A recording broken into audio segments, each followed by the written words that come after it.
one day after that, she was very sick. She went back to the hospital, and she just didn't come back. My host mom came back without her from the hospital and had explained to me that she had passed from tuberculosis, something very treatable. So that was, a horrible, horrible moment for, me as an outsider there, but the family that I was with there. And it's hard for me to watch that knowing that there is something that could have been done. And they're just so much of the mindset that, like, it is what it is, that, like, they don't think that there's something that you can do about everything. It's like seeing a car crash from far away in slow motion and trying to tell people to stop, and they can't.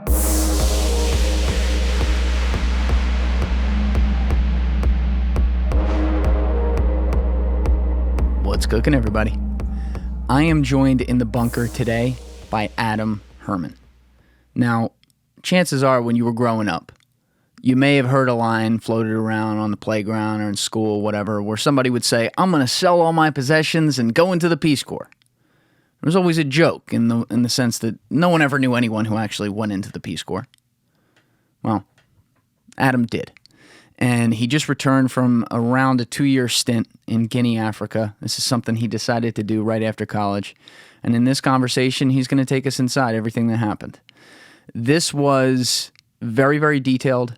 It was obviously very serious. And I really, really, really wanted to just take a total back seat in this one and just kind of let him spew. And I think he did a great job doing it. So I hope you enjoyed the conversation, and if you're not subscribed, please subscribe. But other than that, you know what it is. I'm Julian Dorey, and this is TRENDIFIER. Let's go! This is one of the great questions in our culture. Where is the nuance? You're giving opinions and calling them facts. You feel me? Everyone understands this, but few seem to do it. If you don't like the status quo, start asking questions. That's what I was specifically referring to. But New York's a pretty far cry from where you spent the last couple of years.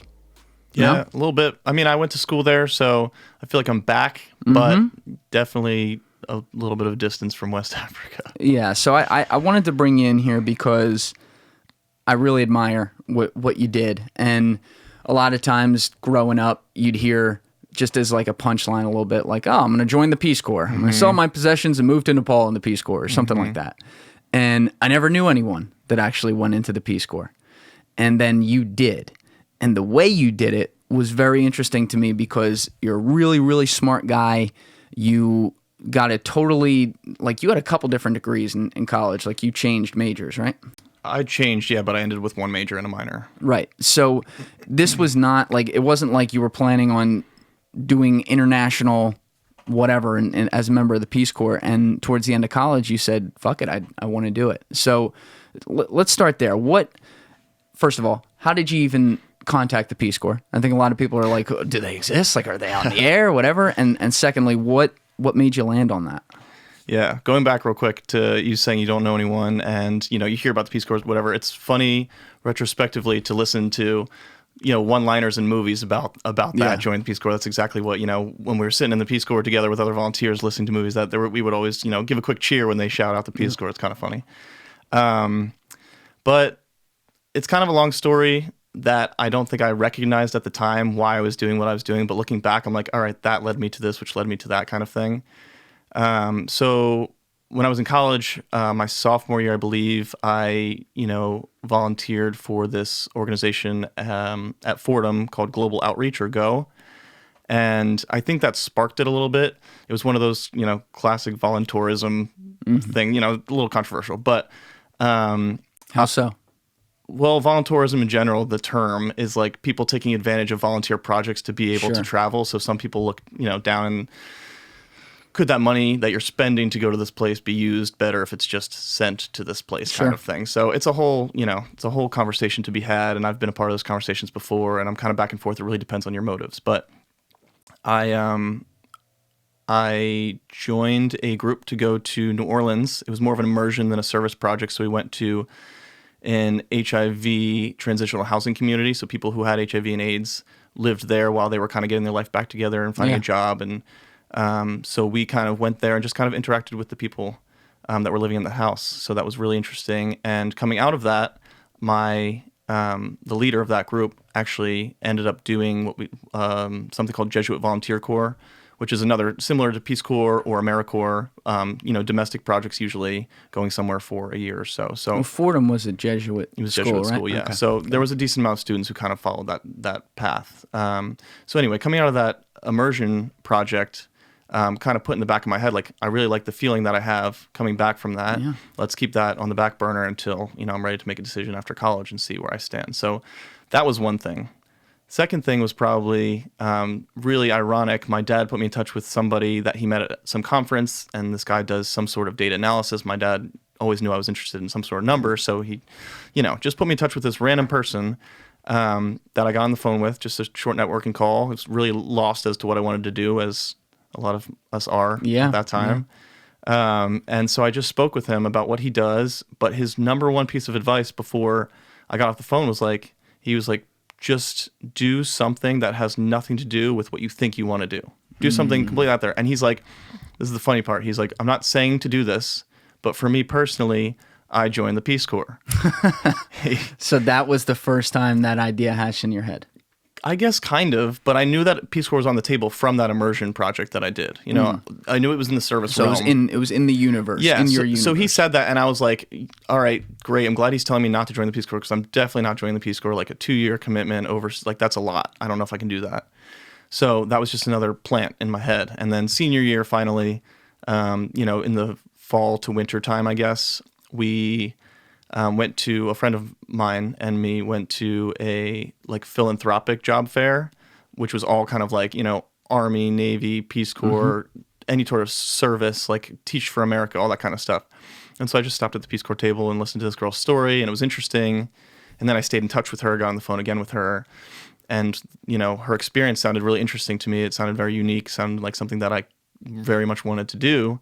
And so I just kind of applied in the wintertime and was accepted. And they give you 3 days to accept it. They give you only have 3 days to decide. 3 business days to jump on board and say, sure, I'll go for 2 years. Now, did you apply specifically to Guinea where you ended up going, or did you just apply in general and then how does it work? Yeah, so there are 2 ways you can do it. You can apply to go anywhere. Okay. So they send you wherever there's need, or you can apply to a specific country. It's said that if you apply to go to a specific country, it's less likely that you'll be accepted because depending on where you apply, I guess, because there are some more popular locations than other locations, because back to the volunteerism thing, there are some Peace Corps volunteers going to Costa Rica where, you're sitting at a Starbucks doing your, or fun things or more developed places to be.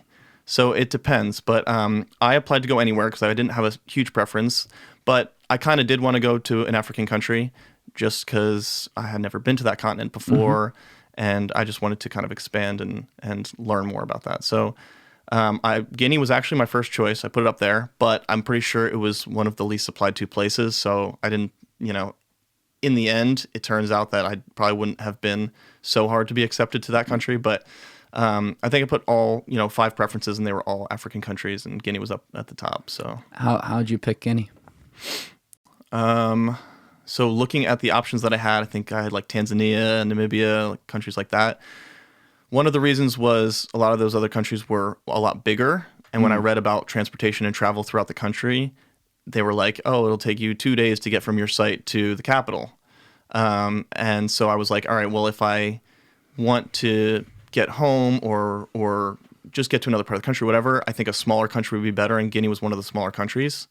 It was also a French-speaking country, and I wanted to learn another language. So that was, a couple things were part of it. On the website, they talk about the communication and the cell service in each country. So a whole bunch of things factor in, but you don't really realize that you can't really control any of those when you're there. So, Guinea ended up being very, very difficult to travel through. And so it wouldn't have made maybe much of a difference had I gone to another country that ended up being bigger. But those are kind of the thoughts that went into that choice. Well, the other question is, again, we just say Peace Corps, offhand. But the Peace Corps is literally a segment of the U.S. government. Mm-hmm. So can you tell us a little bit about how it works and how many people are in the Peace Corps and, how they determine where they're going to send people to do projects and what the overall mission is? Yeah.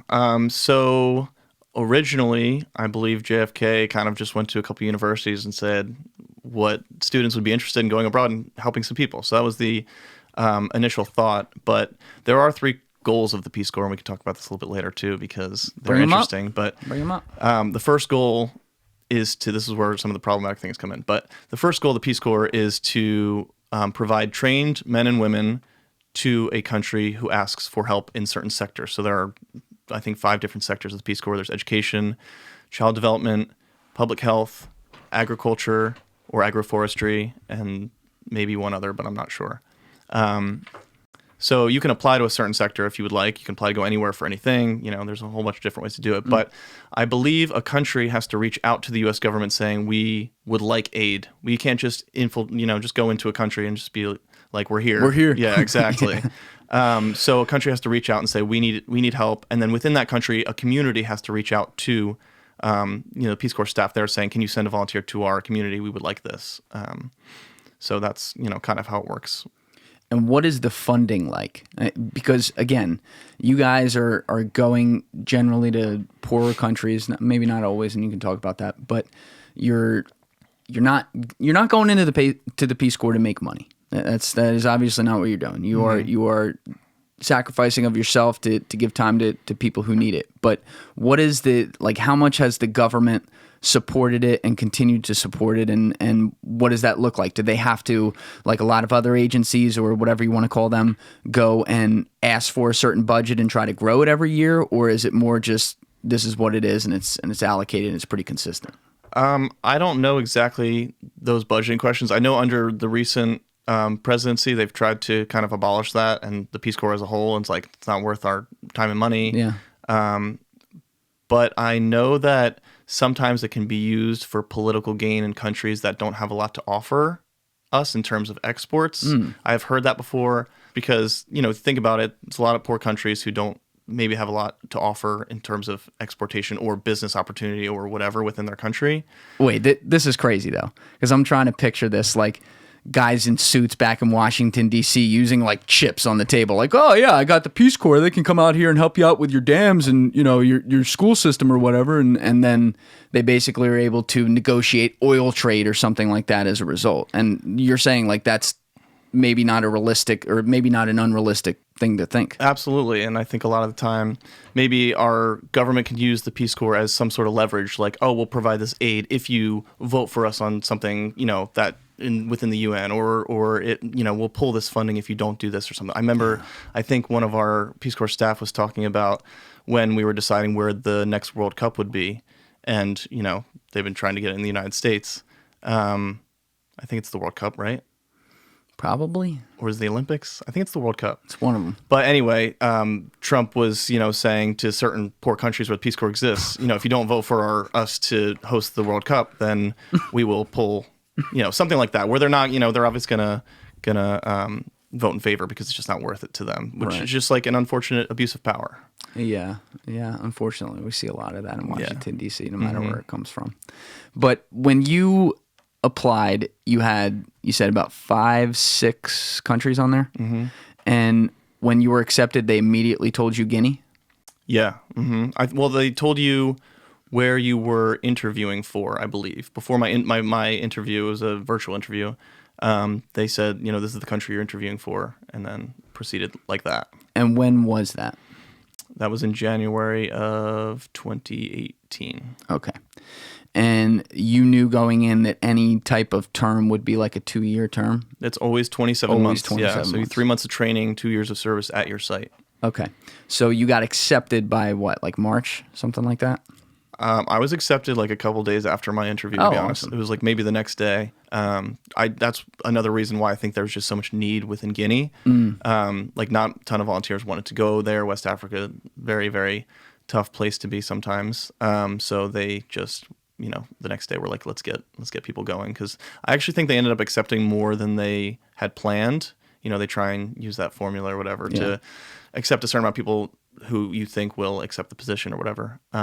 But yeah, they just next day I got a letter. I remember I was at a buddy's house and telling them, oh, I got accepted. And they're like, wait, that you're doing that? Like that's where you're gonna go? Yeah, exactly. They had no idea that I even applied, I guess, at the time. Because I didn't know for sure, and I didn't know if I wanted to do something else. I also was going to apply to Jesuit Volunteer Corps, what we talked about earlier, but I landed on Peace Corps ultimately, based on feedback from other people and my own thoughts. And before we get into you going over there, because that's obviously what we want to talk about, the fact that you chose to do this right after college, like right away, because you were graduating in May, and then you're like, all right, well, I'm going to go in the Peace Corps now.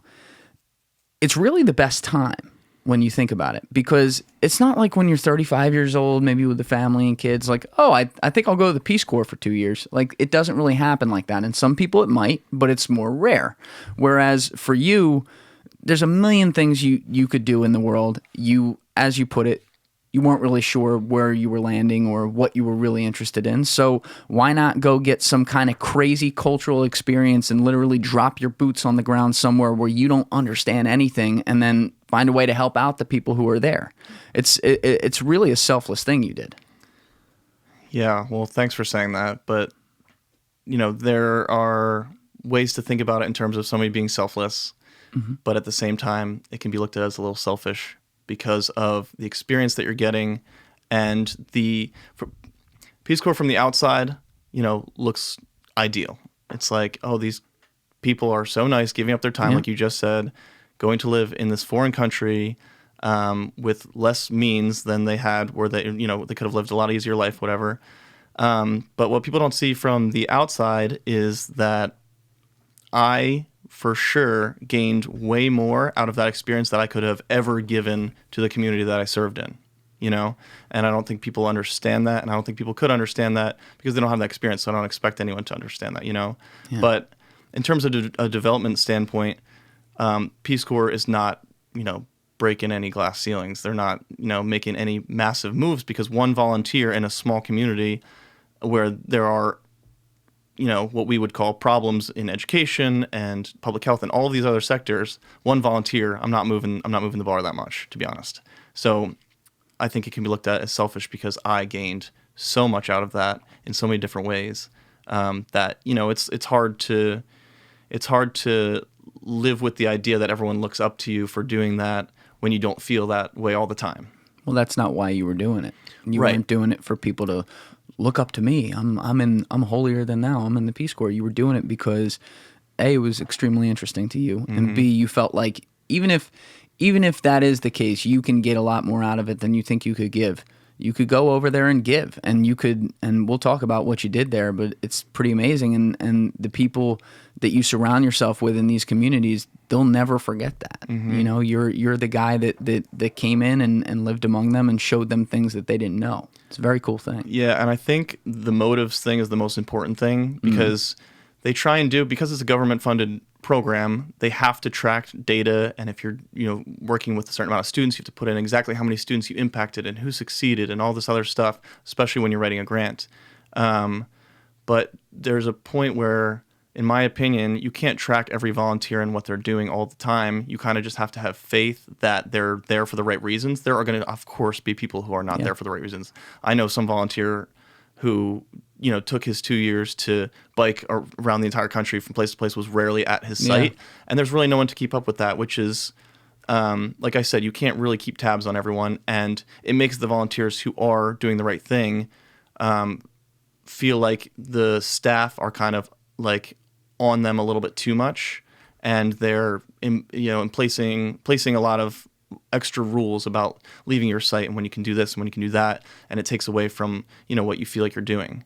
But motives is the biggest thing, and I think a lot of people do it for career advancement or to get into grad school, a bunch of things like that. But hopefully, even that's just a byproduct of doing this. But you're really there to do some sort of service and change somebody's life, and all of those good things. Yeah, even the best systems or the highest morally righteous systems have bad apples. It's what it is. And it's a shame when people do take advantage of it, but you have to hope that if you're there for the right reasons, a lot of other people are too. And it seems like you did meet a lot of people and knew a lot of volunteers with the Peace Corps in the country who were there for the right reasons, and you made a lot of lifelong friendships through that.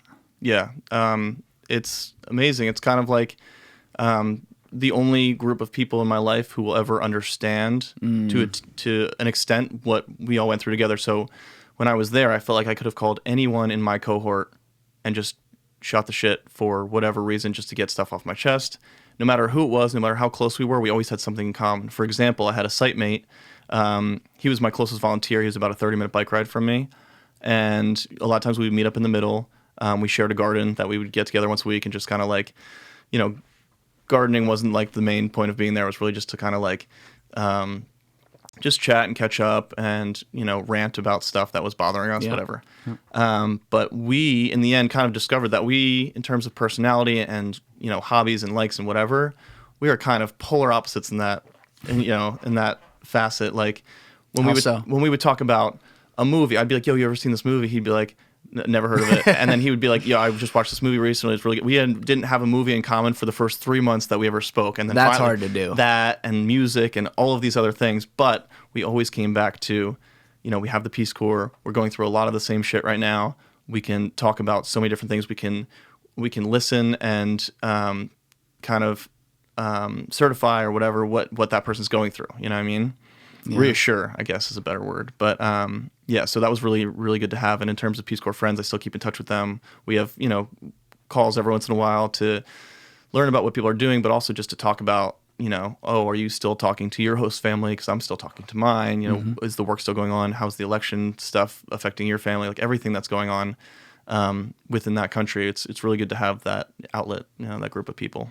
So you agree to go to Guinea in the winter or spring of 2018, and they tell you you're going to go from June 2018 for 27 months after that. July, yeah. Okay.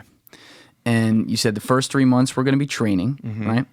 So when you went to leave, did you go to Guinea with all the new volunteers who were going specifically to Guinea, and how many of them were there? Yeah, so there were about 42 or 43 of us in my cohort. So it's all of the people who went with me on the same plane and did that 3 months of training together. We were all education volunteers because within Guinea, there are education volunteers, there are agroforestry volunteers, and there are public health volunteers. But the public health and agroforestry go together in a cohort, and then the education by themselves go together in a cohort. Okay, so you had like 40 of you in the education cohort. Yes, exactly. Okay. And then each of you, as you've already kind of put it, we're going to go to a separate spot. So none of you were really going to be together at all. Yeah, you go to your own site. It could be close. Some people were in walking distance to another volunteer. Some people were hours from another volunteer. That's the thing, like I was saying earlier, in terms of choosing Guinea, no idea the distance, no idea how long it's going to take. Even if it's a kilometer or 2 kilometers, whatever, could be a dirt road that's like this. And, you want to take your bike or you got to take a taxi or whatever. But, like, you don't know how long it's going to take to get to the next volunteer. And then you fly into Guinea, and you went to Conakry first, and that's the capital of the country? Right. We flew into Conakry. What's that place like? It's not so nice. The roads are shitty. There's a lot of traffic all the time. There's no rules in terms of traffic, so, cars weaving in and out of each other, not a lot of movement. There are a few nice buildings, and there are just a lot of massive, massive markets where people are selling things, and it's just very crowded, very crowded. What's the population size there? Couldn't tell you. All right, we'll have to look that up after, yeah. It's pretty big, though, I guess, right? It's the biggest within Guinea, yeah. And what's the total population of Guinea? I think it's the same population as the state of Oregon. I think that's what I heard. No, that's false. The size of Guinea is the same size of Oregon. Just pulled it up, 12.41 million. So the size is the size of Oregon, but they got 12.41 million people in there, which is kind of a lot. Yeah. It's not that big, and it's on the west coast of Africa, like kind of northern-ish end, right? A little bit? I kind of right in the middle of West Africa. Okay. It's on the northern end of the west coast of Africa, yes, but of that little like section that juts out of Africa, it's like in the middle of that little section. So you knew that you were going to be working in an educational capacity, and you knew that you were probably going to be teaching kids in that way. But when you went to Guinea, did you know exactly what town you were going to be going to, what grade levels you were going to be teaching over there, what you were going to be teaching? Was any of this known, or did they just kind of figure that out once you got on the ground? I applied specifically to be a math teacher, but they did not tell you where, what grades. We didn't know anything about the material, any of that. So we flew into Conakry, like you said, but the next day we go to Dubreka, which is about an hour from Conakry, depending, give or take. On any day, it could have been way longer, you know? Is that another city, or? Yeah, it's like it's a village that's like about an hour north, but it's where our training center is, and it's where we stay with our host families for the first time, like 3 months with the same host family. So we do our training there, and that's when they tell you, eventually, probably halfway through training is when we got our site placement. So we didn't have any idea where we were going, which kind of complicates things because eventually you have to learn not only French but the local language of your region, and so not knowing what site you're going to be in, you can't really work on that until you get your site placement. Oh, wow. So the languages there are French, and then there's like a million of them. There's like 40 or something. But There are like 4 major languages within the 4 regions of Guinea. So I spoke Susu, which was closest to the coast. The middle of Guinea is like the Pulaar region, so they speak Pulaar. Then there's Malinke, where the Cancan is, which is like the upper capital of Guinea. And then the lower region, which is called the forest region, they speak Kisi, but a lot of Malinke there as well. So, but other than that, you know, in certain parts of the country, you move neighborhoods, it's a new language. It's a new sub-language of whatever you're speaking or something like that. Do most of them speak French, though? Mm-mm. Really? Wow, it's that focused. I don't know what the percentage is, but you really only speak French if you're educated, because they only speak French at school and in business, you know, whatever that may be. So if, you know, only 30% of the population, which it might be around that, is educated or literate or whatever, only that many speak French, or they speak small amounts of French to get around. But it's really tough because, you know, you live with, you know, my host mom speaks 0 French. She wants to travel somewhere to the middle of the country. She can't communicate with those people because now they speak Pulaar and not Susu, and she grew up in a Susu land where that's all they spoke. So it does complicate things a little bit, and I think that's why there's, you know, a universal language of French, because if you want to travel outside of your region, it makes it a little bit easier. But and you didn't know French before you went there. You learned like right before you went. You started learning. I mean, I did a little on my own learning, no class or anything like that before I left. But yeah, I spoke 0 French going in, and that was probably one of the most frustrating parts, was trying to learn the language in such a short period of time. And this goes back to what I was talking about, the first goal: trained men and women, like 3 months of training where you're learning language, culture, curriculum, history about the country, like everything like that shoved into 3 months. You can hardly call those people like trained per se. No time. But it was a very unique experience to have to learn that fast and a language so new. So when you spend 3 or 4 nights at the training center where we were with all the other volunteers, but then they have the host family ceremony where the families come and they pair you up. You know, they say this volunteer goes with this family, and then from then on, for the 3-month period. For that 3-month period. And from then on, you go with that family and you live with them, and you don't come back to the training center except for training. You don't sleep there anymore. You see volunteers at training, but not after. And so that first day I go back to my host family, I knew maybe 3 words at that point in French, no Susu, obviously. And I sat on the couch with them and we sat across from each other and stared at each other for a while. And it was very, very, looking back, what a cool experience. Yeah. At the time, embarrassing and frustrating and you know, just weird because I just couldn't say anything. At one point they pulled out the little kid, you know, number, like magnetic numbers, and we're like, let's do some math. And they were like, like they would like, go through it with me, but like I felt like a child, and it was so bizarre. But it was just an amazing experience. Did you feel any connection when you were doing that, though? Because I think here's the reason I asked this. We take for granted the fact that, like, you and I are doing this right now, or, you know, you whip out your phone and text somebody and you just kind of understand. There's all these little things in language, that this word before that word, down to using this tone versus that tone, that we understand and we use to communicate. And a lot of us don't really think about, other than like if we're traveling with fellow Americans or something like that to a foreign country, we don't really think about what it's like to be able to walk into a store and maybe be able to point, and that's it. It's like a very foreign concept. But what you experienced is a whole nother level, because you're sitting in there with a family in they're hosting you in their country, basically, and you don't speak anything, and there is no one around you who does. And so when you're in that room, and now, like, it's not just like you're visiting a store or you're going to the cafe or whatever. This is like, no, I'm going to live with these people for 3 months. Like, my bed's over there. Like, you know, I'm going to stay out of their way. They'll stay out of mine with certain things and whatever. And then we're going to eat dinner together. We're going to break bread, the whole nine. And it's like, my only form of like showing any emotion I feel or the connection I have with you is to be able to like physically look at you or like make a noise. Gestures not even only, yeah.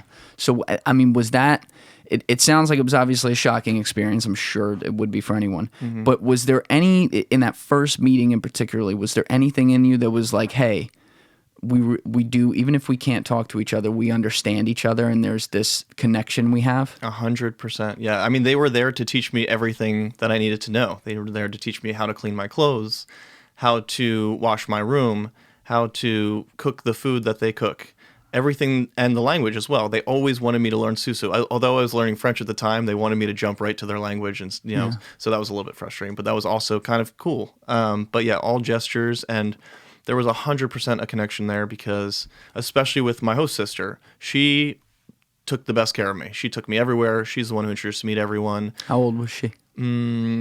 15, I think, at the time when I got there. So she was just like, we got along so well. We joked a lot. We laughed a lot. That's the whole, you know, a lot of connection. You know, when I couldn't come up with a word to say to her, we would just start dying laughing. So it was just things like that, small things where you could, you know, that there's this connection there. It's not weird or awkward as long as you just kind of roll with it. And you can't, you know, there are times where I got frustrated and just like went off by myself. It's like, I can't deal with this right now. But a lot of the times you just kind of have to accept that it's going to be weird. And I think that is what has helped me from then through the future, be in any uncomfortable situation and just be okay with it. Just acknowledge, be conscious that it's uncomfortable, but just kind of sit in it and just like, you know, you're going to get through it. So that's, I can't imagine a situation where I could ever be more uncomfortable than that. I can't think of one. I mean, a common one that a lot of people have is the idea of like being on a stage with everyone looking at you. Maybe for some people just being on the stage at all, but then being on the stage and not performing or doing exactly what you're supposed to do or doing it wrong and all that attention. But again, a stage is something you walk onto. You can walk off. Right. You know, you can leave. When you go in, it's like, no, I'm living with you for 3 months, and like we're gonna have to plan our days and figure out, you know, how we survive. Yeah. I mean, it comes down to that. That's what's so amazing about your experience and hearing you talk about it. Like, hey, there's so much more I can get out of it than I can give. I mean, this is part of it. In our country, we don't have that. By and large, we don't have that total survival mode. You know, like, hey, it's every man for himself and figure it out. There's a level to which, you know, America's a first world country. When you are being thrown into a third world country with people who do not understand you, don't see people who look like you in that way. I mean, we'll definitely talk about that. And you're a white guy in a black country, and you can't even go back and forth with them at all, and you're just a kid out of college. I mean, that mode that has to be activated is a form of like, okay, now I'm going to think about where I get my meals and when I get them and make sure they're going to be available. Now I need to be able to communicate that, like, hey, I got to sleep at this certain time, and I got to make sure, like, hope that my host family is a good host family and they understand this even if I can't tell them that. Yeah, there were so many things that made the training aspect so difficult that you didn't recognize at the time, but other volunteers who would come train us that were already at their site would be like, you guys, once you get to your site, there's so much more freedom. You're so much more comfortable. It's going to get better. Just get through training. Training's brutal. And now looking back, like, yeah, you're just sweating all the time and you're, you know, shitting yourself all the time because the food and the water that you're eating is all brand new and you're uncomfortable and you can't speak to people, and the training goes from, you know, 8 to 5 at night. Then you have to go right back to your host family where it feels like more work because you're just always struggling to communicate and, but also kind of try and enjoy the experience at the same time. It was just a lot all at once, but yeah, I don't know. Well, actually on that topic, let's start with the two basic ones. What was the food and the plumbing like? I mean, because again, take that totally for granted in this country. And it sounds like you were it was a lot different. Yeah. So food-wise, we ate rice and sauce for breakfast, lunch, and dinner. The sauces, they would rotate in different types of leaf sauces or peanut sauces or something like that. But in Dubreka, it's a little bit more of a, I would say, wealthier relative to the rest of the country village. So the families were able to provide us with eggs, which is a delicacy, and meat sometimes, which is nice. But Susu land, since it's close to the water, there's a lot of fish there. So I ate a lot of fish in the rice sauces. So a lot of rice and sauce. But when I got to site, it was absolutely all rice and sauce. I had a couple families cooking for me, and it was always rice and sauce. So that's And you were getting the shits, though, you said. For the first 3 months. Once I got to my site, like I said, life was a lot better. I was a lot more comfortable. Yeah. But you just got to get used to it. But we also put ourselves through things like, there was a bar to go to, and they made their, homemade in a old soda bottle fermented drink called Trésor. And we would drink that some nights, and we knew it was going to fuck our stomachs up, but we drank it anyway because it was just fun. Yeah. But so there were things that I couldn't control and things that I could control, and that kind of all affected that experience. In terms of plumbing, latrines, we shat in latrines that were shared by the entire, neighborhood. So. Now, is this like a hole in the ground, or what's the story? Yeah, it depends where you're at. In my host family's house, it was like a, full made of tin, small outhouse type thing where it's just a hole in the ground, and you squat over that and in the dark, and there are a lot of creatures in there living with you, but you just kind of get used to it. Same place that you showered to. But when you're at your site, actually, they make sure that you have your own, bathroom situation. So whether it's outside or inside, it can't be shared with anyone else. So that's kind of, a little bit of a perk coming out of training. You're like, oh, my own bathroom. Did you have a moment with any of that stuff where it was like, oh shit, like this is a reality for a while? And I don't want to call it a freak out, but like a moment where you had to gather yourself and be like, okay, this is what it is. This is what I signed up for, and it's different, but we're going to get used to this. It's going to be all right. Yeah, I don't know about the bathroom part. I remember one of the first nights I slept at the training center. We got there in the summer. It's the rainy season. It's really humid, and we sleep under mosquito nets in a room of 12 people at the time. So I remember sweating into the sheets, could not sleep for the life of me. And I was like, am I going to be feeling like this, having a hard time sleeping every day for the rest of this 2 years? Yeah. That is when the moment I had, it wasn't a freak out because I was totally invested. I was like, hell yeah, let's do this.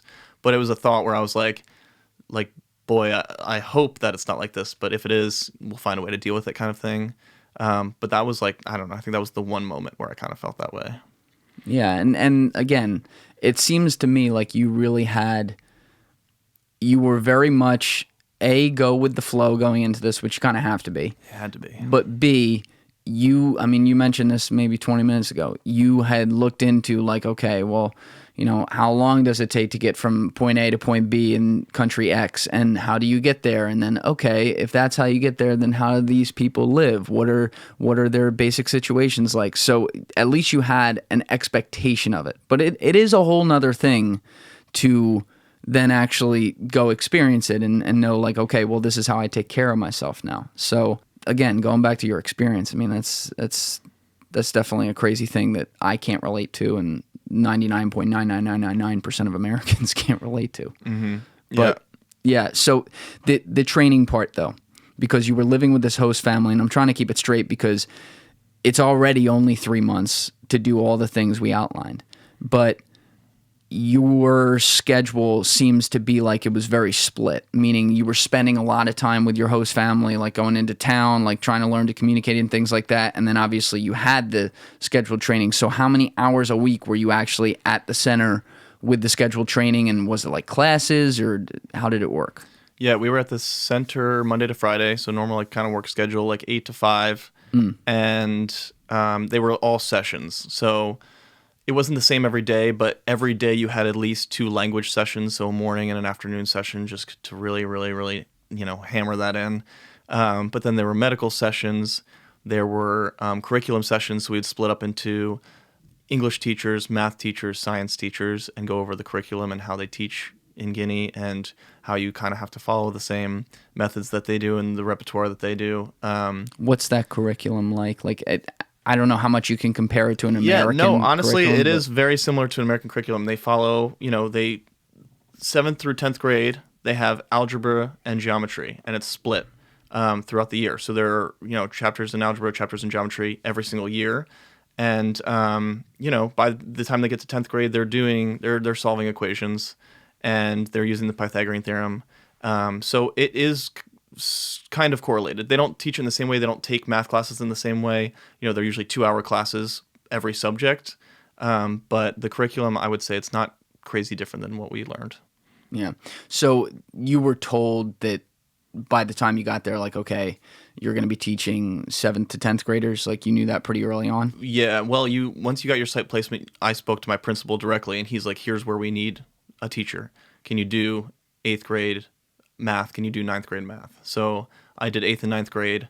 I taught 3 classes the first year. So that's, anywhere from 2 to 6 hours a day. It really depends. So it kind of runs off like a college schedule. But you didn't get the site placement until towards the end of training, right? Right. So you went through a lot of training, not necessarily knowing exactly what age group or you learn all of the curriculum. Well, you can't learn the entire curriculum, but because we already know the material, we just have to know the buzzwords in French and make sure that we can teach, multiplication, division, subtract, all of the operations in French, the methods that they use, because we come from using different methods, or at least my elementary school definitely used different methods. But so yeah, we learned, all of the vocabulary and language, and then some of the curriculum, and then we did a lot of mock lessons. So we had to teach in front of our peers, and then we had students come in, we taught in front of them at the end of training. So, it kind of progressed like that. So end of, I guess, like September 2018, you get your assignment. And where did they assign you? It's a village or a sub-prefect called Koba.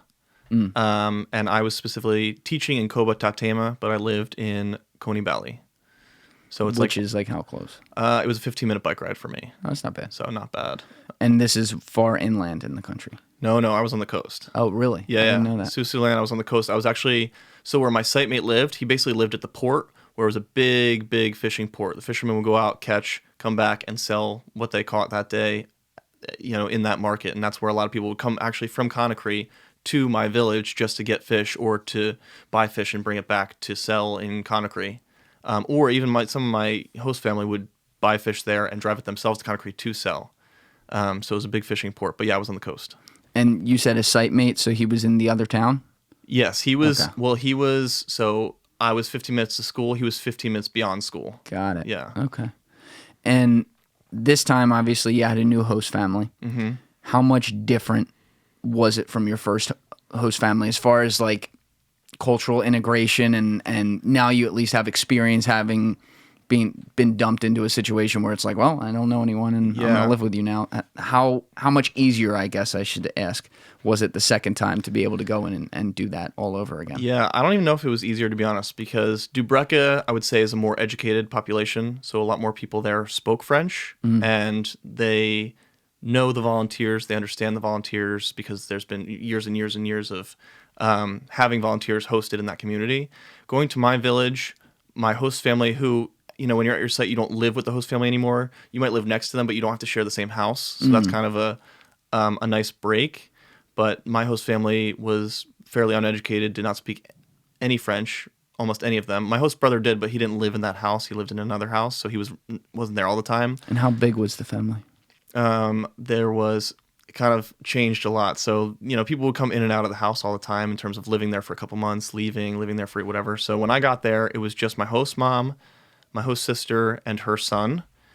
So it was just 3 of them. But then later on, my host mom's other daughter and her baby, who was a newborn, also lived in that house. So it was anywhere from like 3 to 7, at certain times. It really depended on the year. And sometimes I'd go away for a week and come back, and there'd be someone new at the house. And I'd be like, oh, who's this? And they would introduce me to them or whatever. So, but it was nice to have my own space, but we also shared a wall.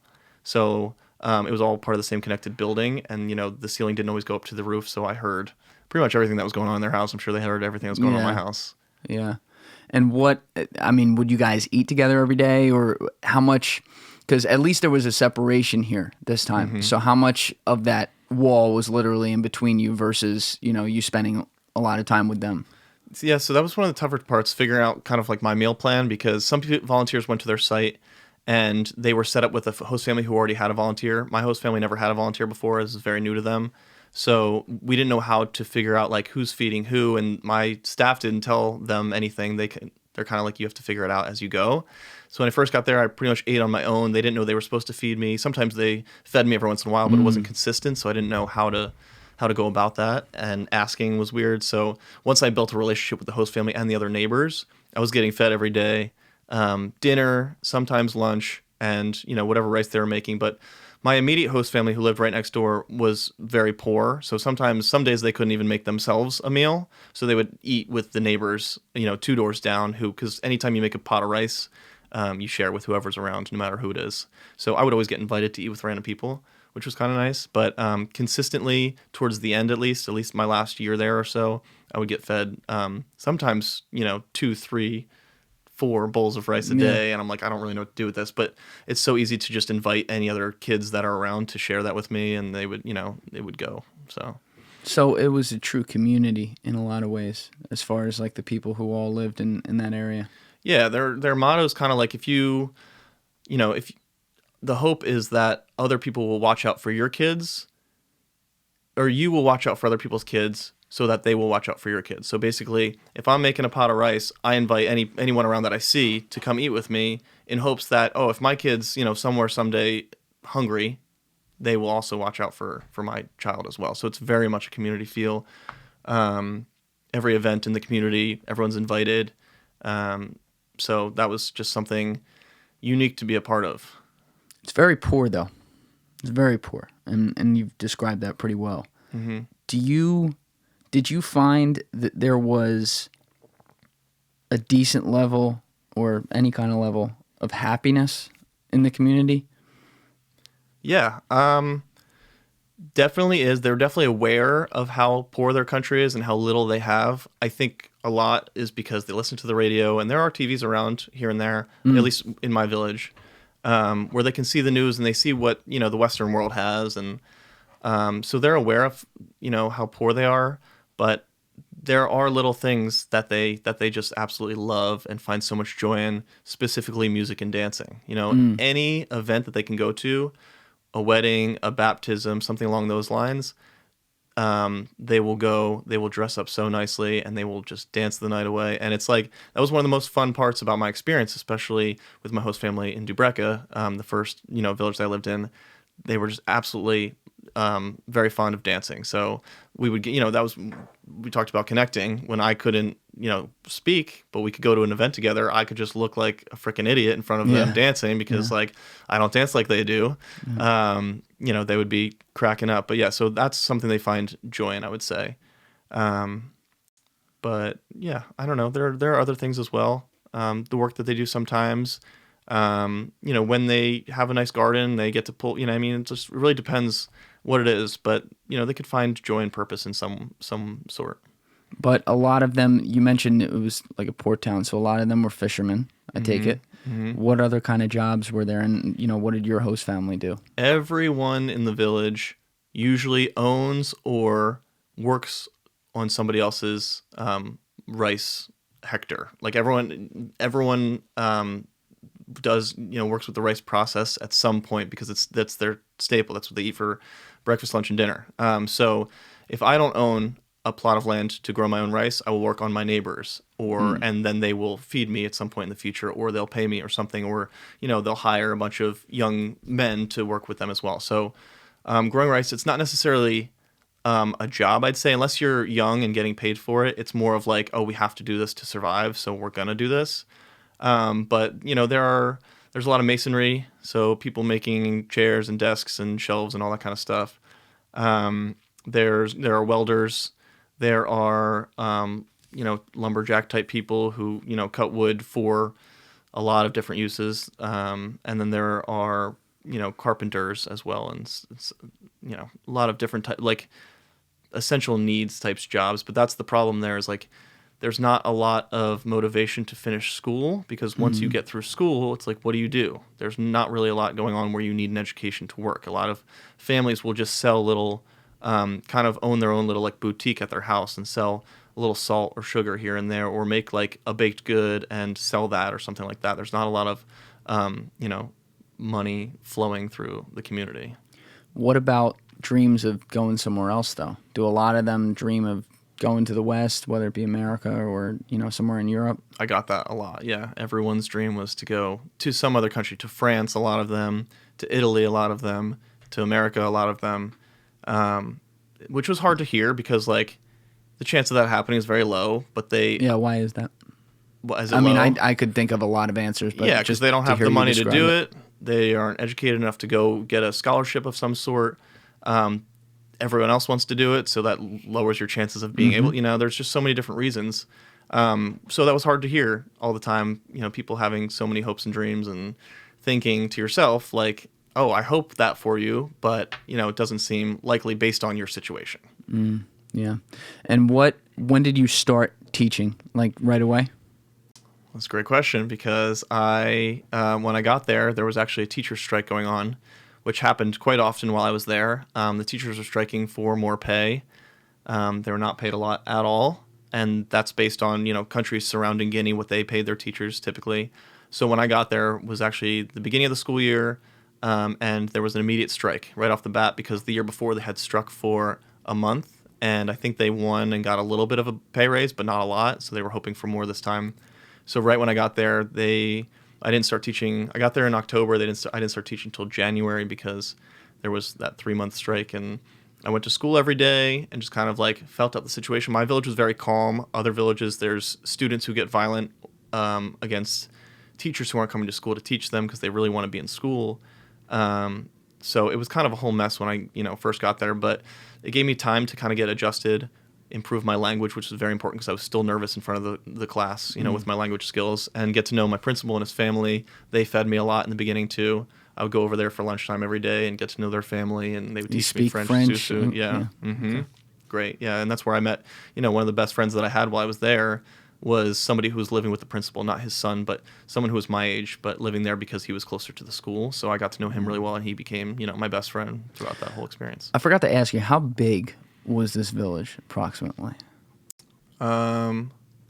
I can't tell you exact numbers. I know the sub-prefect of Koba that I was in was like 60,000, but that spans like 10 different villages. Sure. You know what I mean? So my village or the village that I taught in itself, I'm not sure, but the number of kids in the school, we had, close to 800 kids for the grades 7 to 10.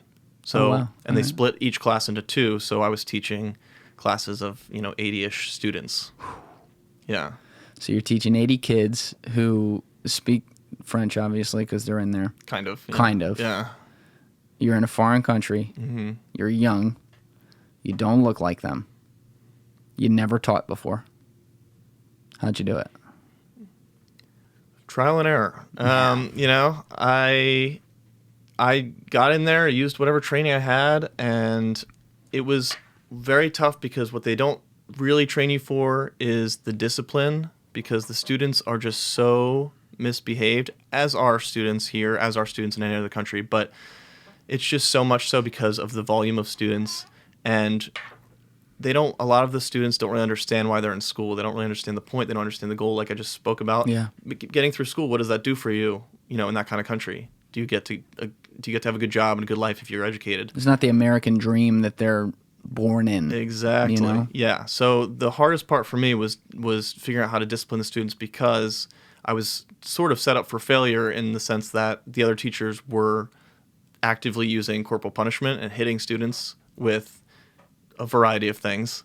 But you have a paddle on the side? No paddle, but rubber whip or a stick or something crazy. It was quite violent, and something that Peace Corps and of course myself would never take part in. Yeah. And so if I had students who I couldn't get in line, I would send them, out of class, or I would make them sit in the front, or some sort of... I thought you were about to say I would send them to the other teacher to whack them. No. For the first year, I had a really, really hard time with that and watching it. And there are some volunteers who would take the initiative to try and stop it throughout the school. But in the end, I don't know how beneficial that is to those students in that school, because then the students will just stop listening altogether. And if they're not going to hit the students, and there's really no form of punishment that the students will listen to, they're not going to end up learning anything. So it kind of has to be weaned out, in my opinion. But I couldn't really start that. I could get on my principal and be like, hey, did that kid really have to be hit for that reason? You know what I mean? But I couldn't really make a major change in that sense, I felt, while I was there. So I didn't make that a priority of mine. I kind of just told the other teachers, like, I will discipline the kids in my classroom in my way. You may not touch my students. If you do, like, the threat that I always had was, if you do, I'll leave. I can always go to another village. I can always do something else. I don't have to be here. I'm choosing to be here. I tried to push that point along, especially for the students too. When they were misbehaving, I was like, this is not, I'm not gaining anything out of teaching you guys math that I already know. I could up and leave at any point.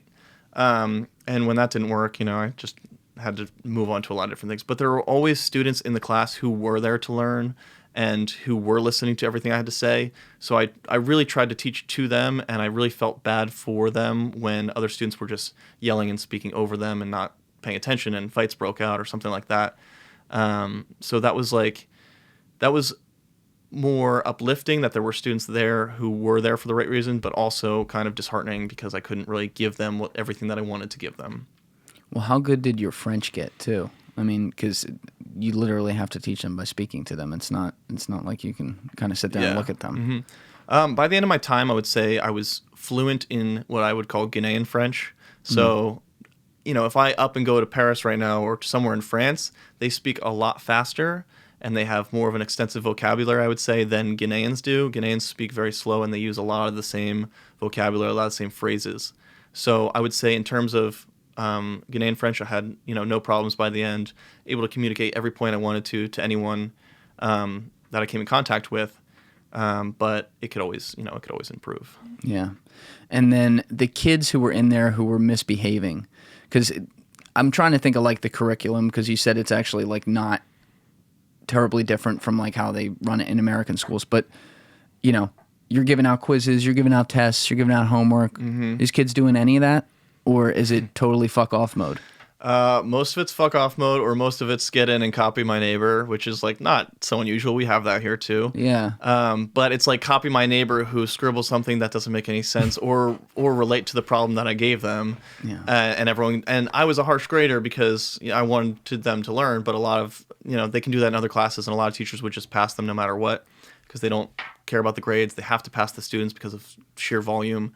There's no time to hold anyone back. So, and the students know this at this point, so they know that they can just fuck around and really move on no matter what. So that was really hard. But yeah, I gave tests and quizzes and homeworks, and the whole first year I spent a lot of time yelling during the tests because kids would just blatantly cheat, like so openly you wouldn't even believe it. And then by the second year I was like, all right, it's not even worth getting upset about. Just like if a kid's going to cheat, I will calmly tell them not to cheat. But then I will, just continue on, because a lot of times they're cheating off of someone who doesn't know anything better than they do, and they end up getting a poor grade anyway. So, so that didn't I didn't put too much energy towards kind of disciplining people by the end because it just didn't feel like it was worth my frustration. Yeah, but to go back to the point of the corporal punishment, because of how shocking that must be. I mean, you don't even see that done at homes with parents in this country at this point. Mm-hmm.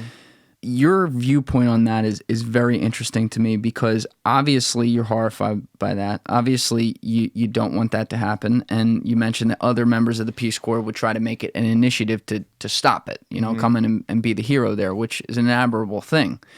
But the acceptance is a bad word.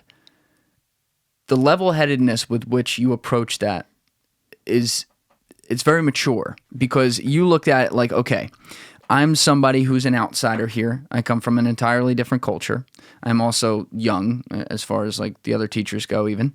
And this is the order of how they do business here. It may scare me and I'd like for it to stop, but I can control what I can control, which means I can control that I'm not going to do it to my kids. Mm-hmm. And perhaps setting that cultural example, other people over time may say, well, maybe I could try that too.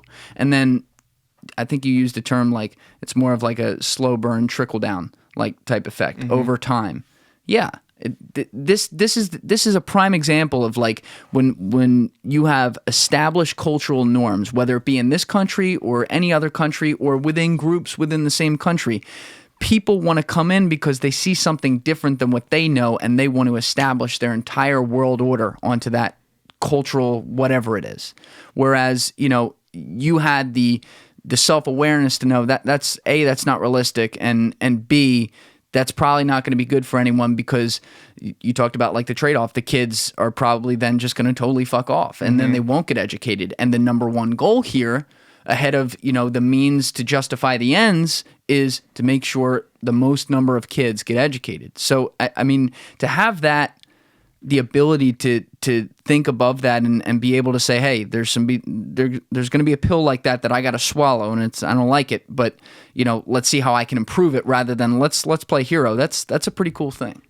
Yeah, that's kind of how I approach everything there, because like I said, one volunteer in a community where there are endless things to work on, you just kind of had to be of the mindset, I'm not going to make any massive changes. I'm going to be a small part that hopefully over time will make a greater change, but something that I probably won't see in my lifetime. It has to happen over years and years and years, because these, norms have been ingrained in this culture for thousands of years. So, what can I do with 2 years of my life?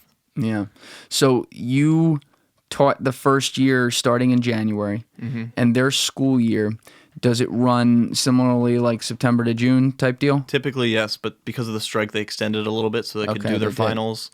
So I think we went into July last year just to squeeze in those, those finals. But then the second year, we actually started on time and then ended with a strike. So, we started normal September, October-ish, and then the strike started in January. So I taught for 3 months. We did our finals for that semester, and then we moved on to January, and I didn't go back to school until I left, in March. Right. That's the other thing. You were assigned to be there for 27 months, first 3 being training. We covered that. And then it was going to be 24 in the village. But you got cut off in March because of COVID. Yeah. Now, what did you know about COVID? Like, were you connected, like understanding what's going on in the news, or how serious it was, or what the response was going to be? Or was this kind of like it happened really, really fast? I'd say both. We got a couple emails like a couple weeks prior to us being evacuated, like, oh, this thing exists called, from our Peace Corps staff, this thing exists called coronavirus. Here's a little bit about it. Just be wary and like, keep your ears out for it, but like, it doesn't sound like a major threat. And then, right before we came home, it was like this weekend where I was reaching out to, it was a big group of people texting from many Peace Corps countries. It wasn't just within Guinea, my friends within Guinea. I was hearing from, I had a friend who served in Lesotho, and, someone who served in Indonesia, I think. And people just like chain texting, like, are you hearing about this virus? It's getting a little bit more serious. Do you think we'll be sent home? How do you think this will happen? So it started with, we were given the option. You can go home with no consequences if you're worried about this virus. And that was what, like that was beginning of March? Yeah. But that lasted like a weekend, and then by the end of the weekend they were like, no, everybody's going home because this is getting very serious. They're starting to close borders.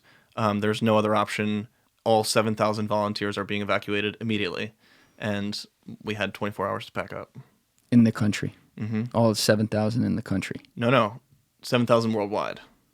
Every Peace Corps country. That's it? That's the total? Because I was going to say, you went with 40 for education. I'm thinking there can't be like 6,000 agriculturists in there too. In Guinea, there were probably like maybe close to 200. Wow, I didn't know. So the Peace Corps is only like 7,000 people. At a time, yeah. Wow. That's not much. No.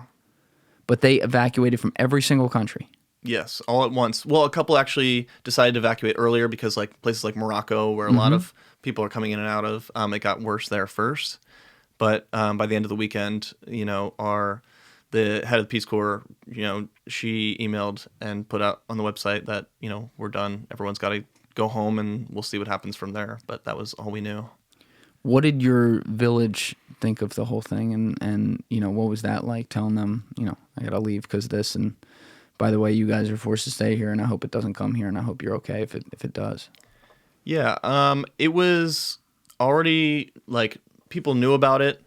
The government was trying to send places like schools, some sort of cleaning supplies. I think they got like one pack of like Clorox wipes for the entire school, like something like that. You know what I mean? They were trying to mitigate it as much as they could with the budget that they had, whatever. People knew about it, and they listened to the radio a lot. So they were listening to, Donald Trump talk about it and closing borders and everything like that. So when I did finally announce that I was leaving, that day that I got the email, people were more understanding than I thought they'd be. I thought they'd be confused and sad and really like, not knowing what's going on. But a lot of people were like, oh yeah, you better get home now because, you're not gonna be able to get home if you don't do it now. And so that was good. But leaving school and host family was not easy, obviously. Was there any fear for you or confusion as to whether or not you were going to get out? Because, I mean, things were changing. You think to the beginning of coronavirus, because I remember the week this was happening for you. This was like that week of like March 16th or whatever. Things changed every hour. I mean, we went from everyone going to work, having a good time on Tuesday, Wednesday, Thursday, the 10th, 11th, 12th, and then boom. I mean, like a rock. And then I'm just talking about America right now, like our own businesses and our own streets and whether or not there were even cars on them. It just flipped overnight. Now add to that you're in a very far away place, tucked in a village in the country. And, there's a million things going on at home. And now the government's got to figure out all their people around the world, every agency to figure out how to get home. And it's like, it's not the most stable environment, and you are forced to respond to this whole event happening and not knowing. And that's why I'm asking this, like potentially, are they just going to suddenly say, you know what, the risk is too much, you got to stay here? And then what does that mean for me? What if I get it? Like, is there a hospital around? Like, are some of these things, was it going through your head? Like, hey, I'm going to believe I'm home in America when I'm actually home. Yeah, that probably. I think it was just so chaotic that I didn't, in terms of packing up and leaving and saying my goodbyes, that I didn't have time to think about the virus and the borders closing. I was also under the impression of like, I'm going to be with all of these other volunteers and staff, so we're all in the same boat. If we get stuck here, we get stuck here together. If we get, to go home, we're going home together. But yeah, like you said, things were changing rapidly, and I was told to be in the capital the next day. Conakry. Yes, Conakry, to fly out the next day.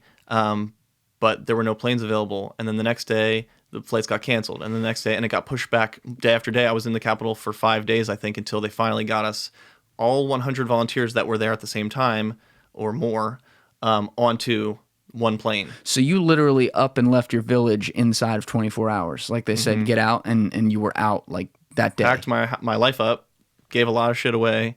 Said goodbyes, I actually had to have my principal come with me to my host family to explain, in depth in Susu, this is why he's leaving.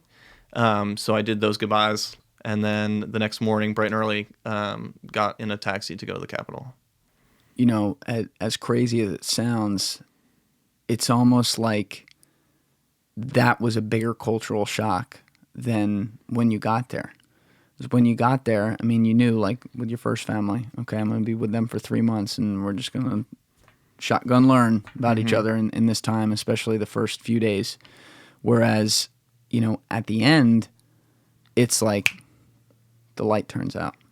And now, yeah, I'm going to go back to my world as long as I get out of here, okay, but I'm leaving all this behind, and I have to say goodbye to these people, and there's no final dinner, there's no, ability to go see all your friends in the village and actually spend time with each of them and talk about the good times or things you remember. And, I can imagine it's pretty emotional. Yeah. Like literally, I mean. Absolutely. It did kind of evaporate very quickly.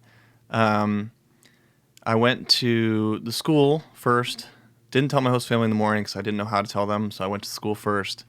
And, I think my principal could tell something was up, so he pulled me aside into his office. I brought him and my director of studies in, the two people I was closest with at the school, and kind of told them what was happening, and they were very upset, and I couldn't really hold it together at the time to explain it to them, but they understood, and they had me go into each classroom and tell all of the students, class by class, what was happening, which was not easy at all.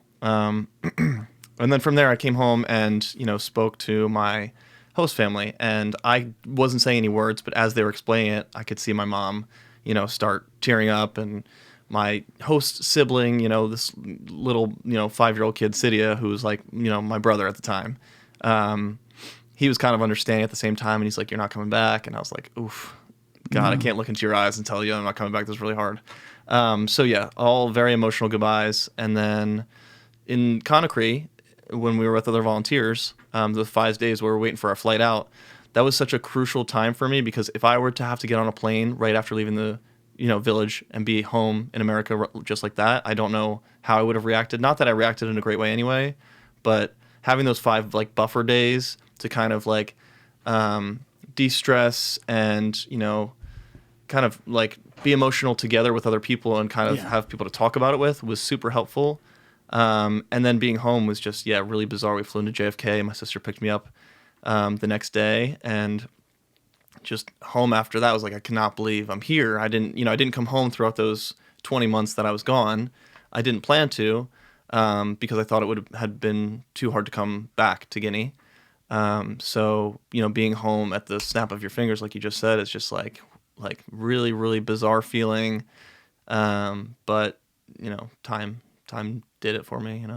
Now, when you were there, though, you were doing the teaching, and that's like the main day-to-day job. But and I'm going to want you to explain this a little bit, because I know the Peace Corps, and I didn't know this before you told me, but when you go into it, there's like a set ability to have a project where you go and make the difference in the community. But you had been working on a project this entire time with the plan that you were going to be there until September. And obviously you left in March. So tell me about the actual project and what that was like and where it stood when you left, and maybe where it stands now. Yeah.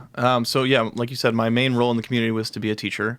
So as a volunteer, you could have left it at that. I could have been a teacher for those 2 years. I didn't have to pick up any other project. That would have been just fine. That's the reason I'm there. But because we have so much time outside of school, a lot of volunteers will choose to pick up a second project that can relate to education, but it can also relate to public health or agroforestry, anything that you want that's a need in the community that your counterparts can identify. You can get training for that. So every once in a while, we go back to the training center in Dubreka, and they would train us on something new that maybe we can incorporate into our community. So I went with a counterpart, my director of studies, to this training, and we had decided what's the biggest need in our community. It's some sort of, technology, computers, computer lab, even if it's one computer, if it's more computers, something like that, because did they have any of that? No. I mean, my principal had one that he used for a lot of the things, but every grade, every name written is all handwritten, all hand calculated. Wait, what about like the quizzes and tests? By hand. Everything. So you would write out the quizzes and tests personally for each student? No. So that's actually a good question. I would write it on the board, and the students would have to copy it onto their paper and then take the quiz on their paper. Yeah. But the most mind-blowing thing to me is that all those teachers calculate all of their grades by hand. Yeah. Just like there are hundreds of students, So computers were a need there, and there's no electricity at the school. So some sort of, electricity there would be helpful as well. You keep on bringing up, because you're like filling in all these blanks of stuff and then questions I have like about your own day to day. And so electricity is one of them. In your village, you had mentioned something about like there are TVs in certain areas and stuff like that. But like your house that you lived in, any electricity? I actually was able to buy a solar panel. So I did have enough electricity to charge my phone and to charge my laptop and have a light bulb in my room. But most people had no electricity. If they did, they were wealthier, obviously, and they had either a generator or a solar panel like I had.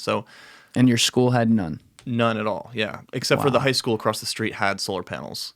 But that was not really in our realm, or we were allowed to use it as teachers, but like students can use that or anything like that. So how do you build a computer lab without electricity? You apply for a grant for a lot of money. Okay, so walk me through that. So after we identified this project, I had to write out an entire grant, which I really didn't know how to do at the time, but there were other volunteers who did something similar, so I kind of based it off of their grant. We had decided how many computers we wanted, how many solar panels we would need with those computers. Do we need a printer? Do we want a projector? Like everything that we needed, we had to put it in a budget, and we had to explain to, it's called the Peace Corps Partnership Program. It's where if your grant is accepted, they will put it on the website, the Peace Corps website, and anyone can come in and donate to that.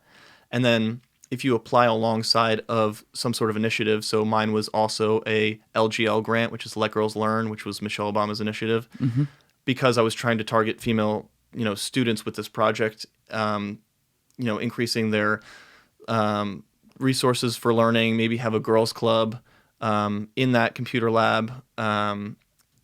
That allowed me to apply for an LGL grant. So whatever wasn't funded by people after a couple weeks on the website, LGL would maybe donate $1,000 or $2,000 to finish off the project, something like that.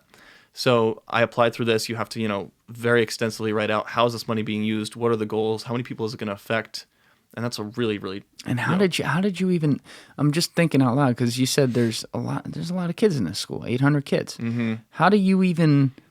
There's no electricity there, Mm-hmm.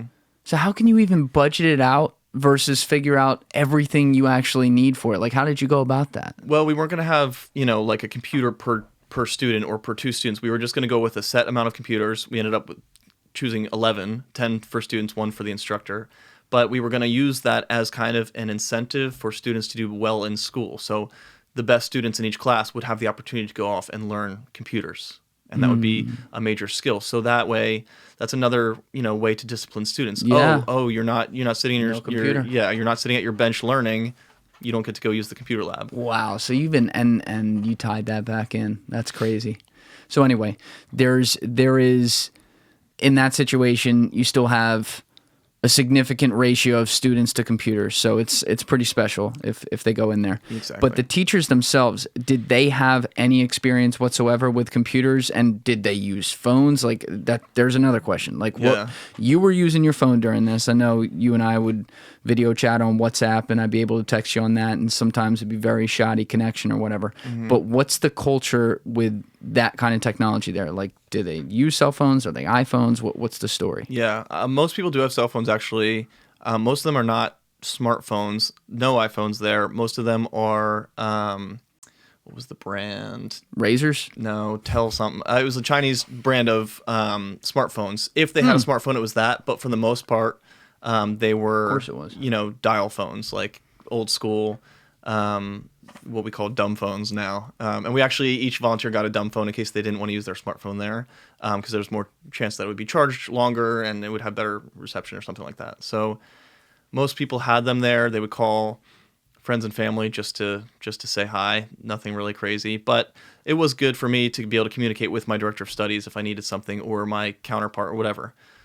So a lot of people use cell phones. Laptops were scarce, and only, obviously, again, wealthier people had them.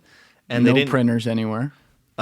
Printer at the high school, so that was the closest printer. Yeah, but that's not yours. That's another option for a business plan. Some people would open a boutique where you can come, use their computer, type something up, print it, and this person gets paid for that. So that's another opportunity for somebody in the community to kind of make that money. But that was the extent of the computer use there before this computer lab. So yes, we applied for this money, and with any Peace Corps project that you apply for a grant, the community has to come up with at least 25% of those funds themselves. However they do that is their choice. Maybe the mayor has money set aside for this kind of thing. Maybe they fundraise somehow. Maybe they just ask for donations throughout the community.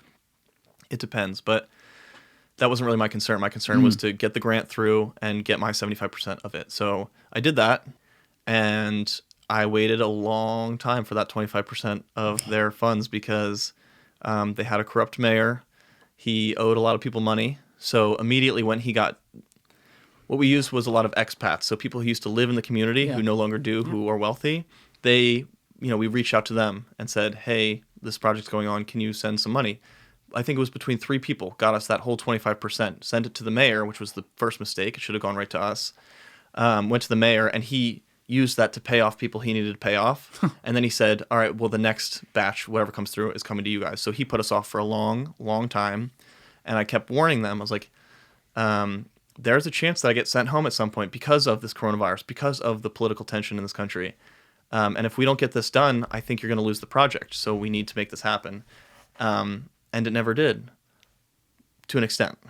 Yeah. It didn't until I got the email that we were going home because of coronavirus. So this was still at the point where we didn't have all the money. We had some of it from their 25%, but we didn't have all of it. Now, let's back up for 1 second. Mm-hmm. Coronavirus aside, because you didn't know until the last day that you were being sent home. Mm-hmm. Where you're in March, and where did you think the finish line would be? Like, did you have an idea in your head? Like, okay, I think it's reasonable to say, after all, the bullshit from the mayor. We'll have the money by June, and then we'll be able to put in the computer lab in July. Like, was there any timeline like that in your head? There was an ideal timeline that was definitely not followed. Right. So I think on paper I had it that we would have all the money and we would have bought all the equipment by March, and it would be installed, and we would start training the teachers that summer so that they could start giving lessons to the students. Who's we? Me and my counterpart. Okay. Yeah. Because he actually did have knowledge of computers. So he would have been able to help me train those other teachers. And ideally, the next school year would start lessons for the students. Wait, your counterpart is a Guinean, someone in my community that I work not alongside. Not the Peace Corps guy you had Exactly. mentioned. Okay, got it. So, yeah, that would have been the ideal timeline. But honestly, by the time it got to January, February, and I didn't have that money from the mayor, I was kind of accepting the fact that maybe this isn't going to happen. And that was really hard because it had been over a year we were working on that. But I was just like, throughout the frustrations of Peace Corps, I learned that there are some things you can't control and you can't let it get to you. So I just kind of had to accept that. And it sucked, but that's the way it stood. But I was just like, if they get their money together, great. I have mine sitting. I wasn't allowed to give them any of my money until they had their 25% together. So I was sitting on, that cash. But eventually, coronavirus came. I was evacuated. When I told them at school, they're like, what happens with the project? I was like, I think it ends here because you still don't have your part of the money. I can't really just give you my money. That was my initial thought. But I felt horrible. I was like, we worked hard. This isn't their fault. The people that I was working with, my counterpart, my principal, it was not their fault that this fell through. It was the mayor, 100%, and his staff and whoever else was involved in that. What is a mayor in a village? Is he the mayor of the whole Koba village? Koba, yeah. So the 60,000 people. What does that look like? Like this, and I don't even want to be stereotypical, but does he work out of City Hall, or does he work out of a hut? He does actually. Yeah, they actually had built a city hall. Well, the funny part is though, Koba is where the second president of Guinea is from, Lansana Conte. He lived in this village, so he actually dedicated a certain amount of funds to build the high school that I worked near, and to build this, mayor's office. And he's the reason why I had a paved road through my village, because without that, it's usually just the main routes in Guinea. There's like 3 main routes that have paved roads. But because the president used to live there, he, took advantage of that and paved that road. So there is an office that the mayor works out of.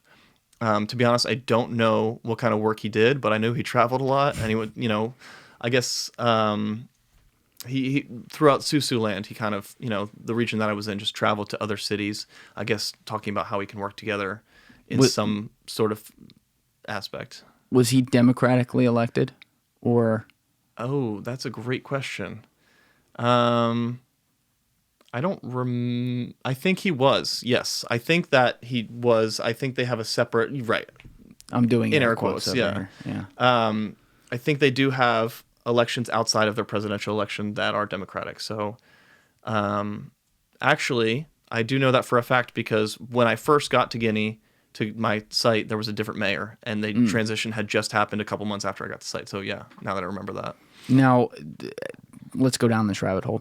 Politically speaking, and if you don't know some of this, no problem. I'm sure it's like very complicated, but somebody who becomes a mayor of a decent-sized village like that, are they associated with a national party very similarly to here, and are they just also very similarly to here trying to use that to get to the next type of job, like whether that be some sort of regional governor or something like that? Yeah, I think it works in the same fashion. I don't think their democracy is respected as much, obviously, because it's pretty much brand new. But yes, there are a couple different parties. 2 main parties similarly. I don't remember the names of them, to be honest, but yes, you kind of work your way up in that aspect. After mayor, hopefully you'll work in a higher level. But I don't remember what the 2 parties were. And you knew coming into this whole thing that if you were going to do a project, which is obviously the goal, you were going to be working with whoever the mayor of where. I guess I could have assumed that. I didn't really think about it at first, and I didn't think about who this was. I had met him a couple times before the project started, so I knew who I'd be working with, but I just kind of, I guess, made the naive assumption that people in that office would be good people. But yeah. Yeah. Now, how did you how did you get an intro to him? Like, when did you meet him, at the very, very beginning, or? Yeah, so when you do your site visit, which is halfway through my training, when you figure out where you're being placed, they send you to your site for 3 days. And they just kind of leave you there and say, get to know the site a little bit. Yeah. So my counterpart and my principal took me around to meet all the important people, quote unquote, in the village. So that's, the mayor and the police and the sub-prefect, who's like in charge of, similar to the mayor. The mayor is, I don't know if the mayor's higher. I think the sub-prefect is higher than the mayor. He's in charge of all of Koba, while the mayor's maybe Koba, Coney Valley to Koba-Tatema or something like that. So yeah, I got to meet all the important people, and that was my first introduction to, those kinds of people. And how did they, it sounds like you knew fairly early on that there was a ton of corruption and bullshit, but how did they receive you, at least to your face? Were they like, oh, here we go? Or was it more like, oh, hey, yeah, come in, like, I'm your best friend? Yeah, absolutely. They're super grateful that you're there. They're excited to meet you, excited to have you in their community, excited to brag about you. They were very welcoming, which, maybe putting on a face for you, but who knows? And you can't tell. I'm there. I'm so scared to meet anyone because I'm like so embarrassed about my language level at the time that I'm not thinking about that at all until later on when I hear people who are actually respected in the community talk about the corruption and talk about the issues that they have, while a lot of people just ignore it or don't know that it exists. Yeah. And as far as the timing of the project, was it, I couldn't tell, was it concepted almost immediately, like you're like, oh, this is what I want to do, or was it a few months in? It was months in. Yeah, we have like a mid-service training or an in-service training before the mid-service training where you kind of conceive the ideas for a project with your counterpart. And so maybe around January, February of that first year that I was there, we kind of talked about the project. And so that's why I'm saying we worked on a full year and still didn't have everything together because of, the corruption. Yeah, and as far as what you were doing actively on the project, it seems like a lot of it was, you had it planned out pretty early. You knew the number of computers you wanted to get. You knew the potential benefit there. You knew you were going to have to train people to use it, and you at least had someone else who could do it with you. But was a lot of it kind of figuring out how to get the funds and doing the behind-the-scenes work on that, whether it be with the mayor or back with the Peace Corps, or was there actually a lot more work going into, like, okay, well, here's what we're going to do when we have it, and here's how we're going to go about doing that? Yeah, it was a lot more work on the back end in the sense that I needed a lot of information that my counterpart wasn't willing to, like, settle on. I was just kind of like, you guys don't understand. Like, to write this grant, they need to know every single tiny little detail planned out on paper, how it's going to go. And they were like, oh, yeah, we know. And I was like, all right, so we need to sit down, have a meeting, talk about this. Then we'd have handwritten? No, I did it on my computer. Okay. Yeah. And we needed to sit down and have this meeting. And, we would sit down and then they'd just bullshit for a while, answer maybe one of my 1 million questions I had for them, and then we'd move on. And then I'd be like, we still need this information. And then, go through that process so many different times that it took forever just to gather the information. That was a problem. And then we had to go throughout the village to find, all right, if somebody's installing these solar panels, we need to go to that person and ask them how much they charge and then put that in the budget. And so we had to go from place to place as well. And so I needed help with that as well. I needed people to navigate that, part of the village for me. Yeah. It's amazing how many balls you had to throw up in the air and juggle at the same time. Because I'm trying to picture how annoying a lot of this process is. Let's be honest. Anytime you got to go raise money, it's annoying in anything. Now do it in a third world country where, you're speaking the secondhand language, if anything, and you're dealing with, corrupt governments that you can't even understand, and then you're dealing with people who don't even know what it is you're trying to build. You put all this together, it's like, that's a full-time job. And then you have your full-time job. And then you also have, you're trying to be a part of your culture there. You're spending time with your host family, going into town, doing things, traveling sometimes, which, by the way, how much traveling did you do, like, around the whole country? I was able to travel during, like, holidays. So the first Christmas that I was there, a couple of us volunteers, took a car all the way out to the forest region, which is the furthest part from me. Took, it was 2 days worth of travel, and spent Christmas there. We went hiking there. There's, the second highest peak in West Africa is out there, so we hiked that. And the second Christmas, I was able to travel down to Sierra Leone, which is, the next country over, but still, it was beautiful, but very difficult to get to. Yeah. I did miss out on the middle part of Guinea. There's what they call maybe it's called like the Grand Canyon of this country or of West Africa. It's beautiful, and if you're a tourist going to Guinea, that's maybe like the only thing you're really going to see. But I didn't make it to that. I had plans, but got cut short. So you're traveling, you're doing all these things, and was there ever a time where you're like, damn, this is a lot?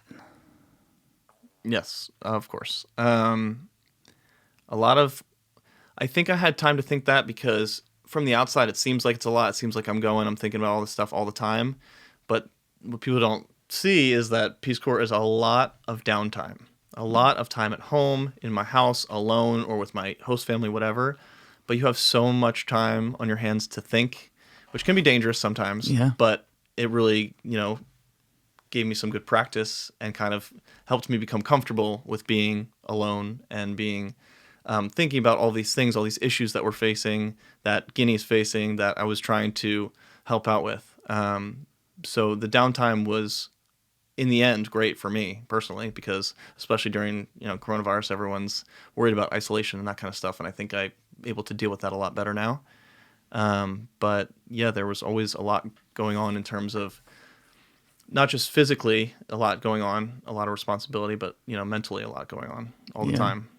And would you read a lot? Like, what were some hobbies you picked up sometimes to fill the time especially when you were alone? Yeah, I really did want to find like one hobby that I could get really good at or something like that. But no, I did a lot of reading. I had a laptop, so I was able to watch movies that, a lot of volunteers have hard drives that would pass movies around on, like the old days. Wait. Walk me through that. You have hard drives, you're passing movies. Like I would have an external hard drive, and every other volunteer in the country would have one. So whenever we got together, we would share whatever we had downloaded. So someone would give me Sopranos, and I would give, we just pass along something back and forth, and so I could watch stuff at site. And then you got through all that, and then you went back, and you're like, all right, I need to update my hard drive. That's a big thing in the Peace Corps. So, and you could do music and books and all this other kind of stuff you could share. French materials, Susu materials, things to learn. This is really good. What was the best stuff you watched over there?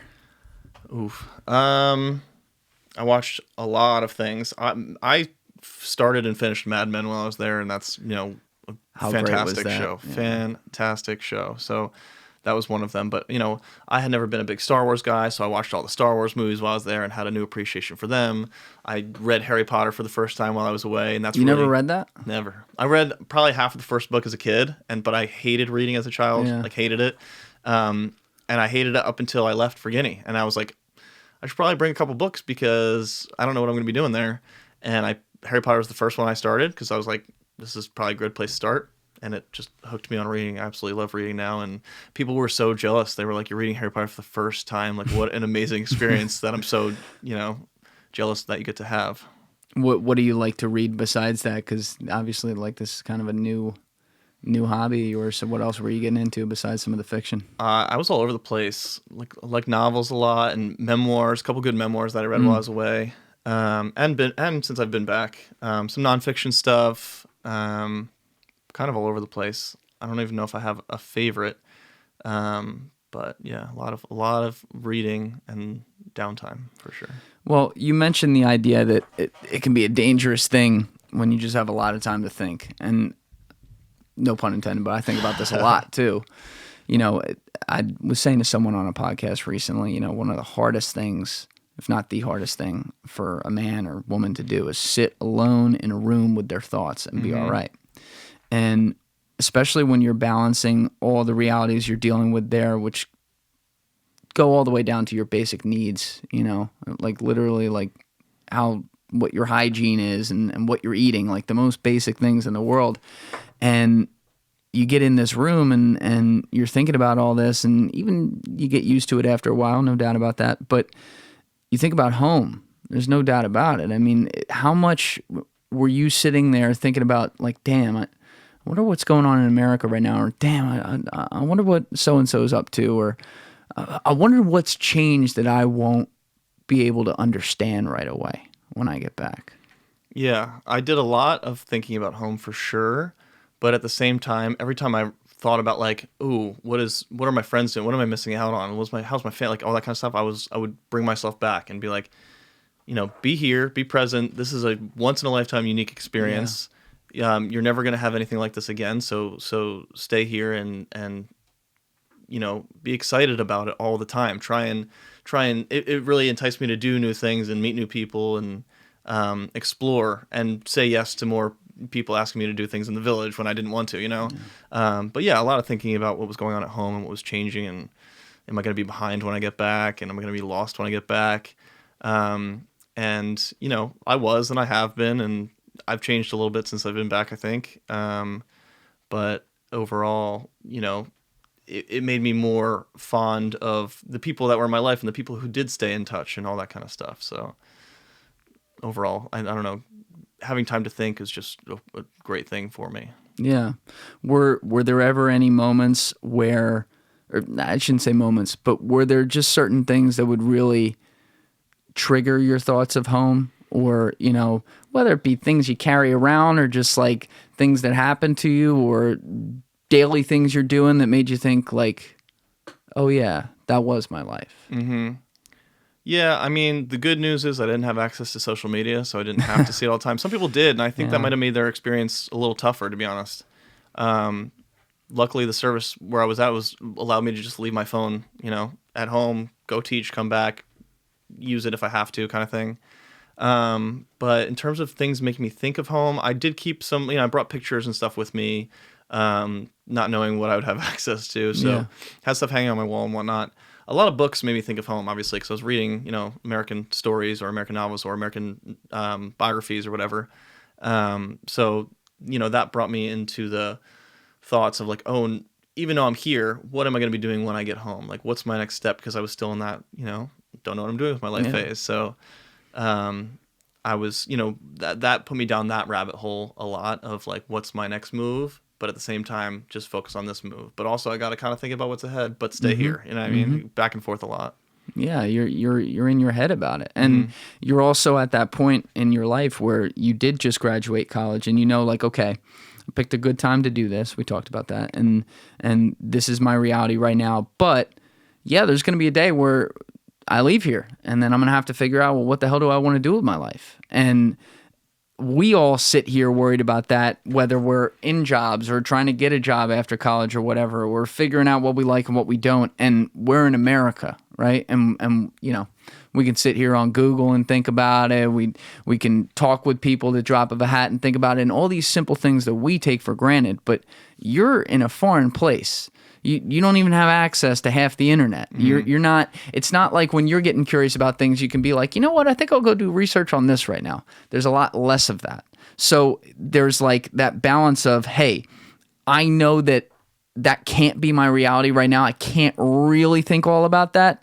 But when I get home, I need to be ready. Like there's going to be a hurricane because now I'm going to have to A, catch up culturally again, and then B, like, yes, get my shit together and start figuring out what I want to do. So was there a part of you that was like, all right, just I'll get to that when I get to that, and fuck it for now? Yeah, there was a lot of notes on my phone that anytime I had a question that I would like to research or a thought or an idea of a career or something, even when I was watching a movie, I'd be like, oh wait, I know that that cast member from something else, but I can't just get on my phone and look it up. I would put that in a note. So I had a whole list of notes that every month or so when I would go to the Capitol, I would use the computer or use the internet at some point to look all of those questions up for that past month and then restart it for the next cycle or whatever. But yeah, there's a lot of that, like, save that for later. Yeah.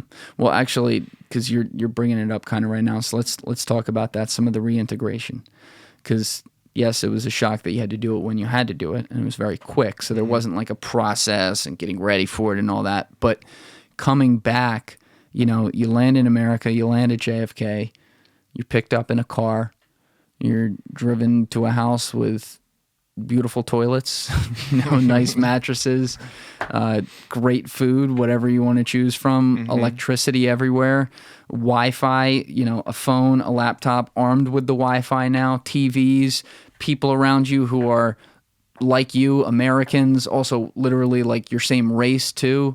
That's not something you'd been used to. What was that like? And you mentioned earlier that it took a little while to get used to that, but what were some of like the, I guess, like emotional things you were going through to get used to that? And did you have a reverse freak out where you're like, oh shit, my reality is in Guinean and now I'm not there anymore. Like I got used to that. Now it's like you're ripping the Band-Aid off and you're in this spot where it's like, well, now I got to get used to what I used to know. Yeah. A lot of the first, hours, days, weeks that I was here, it was a lot of the thought that like, I don't feel like I belong here. I don't feel like I should be here. And I don't know why. I mean, I guess I know why, because it happened so quickly. It's like, oh, I should still be there. I had at least until September. I would have had more time to say goodbye and plan that, But it was definitely a lot of I don't feel right, and then a lot of I don't know what I'm feeling, so I'm just gonna cry. You know what I mean? And it was just very bizarre, and I've never really been like that before. So it was a really, really weird experience. But in terms, what were you crying about? That's what I'm saying. I couldn't put my finger on how I was feeling, so I was just so overwhelmed that I was just like, very sad to be somewhere where I didn't feel like I should be. I should be in Guinea still. I shouldn't be here. I don't know how I feel about it, so that's just the bodily reaction that I had at the time. But you know what I mean? Is there a part of it that's like just thinking? I'm digging a little bit here, and if you don't have an answer, no problem. But is there part of it thinking about like relationships you had, with your family there, and like, oh, I may never see them again, or even some of the things you left behind that were unfinished business that you felt could make such a difference in people's lives? Like, was there like some specific nature, or was it just literally what you're saying? No, at that time I don't think I could put my finger on it at all. I don't think there was one specific thing. I think more so now, even though it's been a lot of time, those things that you're saying are more sticking out of my head. Like, oh, now I'm thinking about, the best friend that I had in my village who I'm never going to see again. I try and talk to him as much as I can now, but it's not a lot, and it's not the same as being there. You know what I mean? So there's a lot of more so of those feelings now that like every once in a while make me really upset. It's like, what, you know what I mean? Like not having the option to go back there.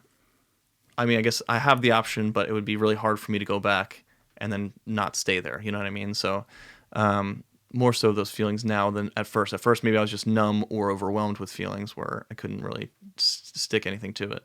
Yeah, and you also, side note here, but you had the hanging leftover of, oh, we didn't get to finish that project, and you had said like you weren't sure, maybe it just wasn't going to happen, and it sounds like you had that last minute meeting with the mayor and got the money to come through. So what kind of involvement did you have back in America, seeing that it actually went through how you planned it?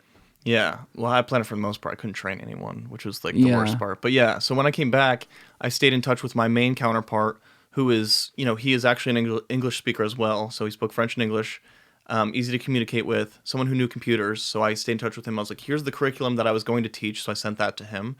Please use this. Please try and follow through on what we were talking about. I gave him the Peace Corps money to buy those computers because I trusted him and I knew his motives and I knew that he was very different than anyone else in the community.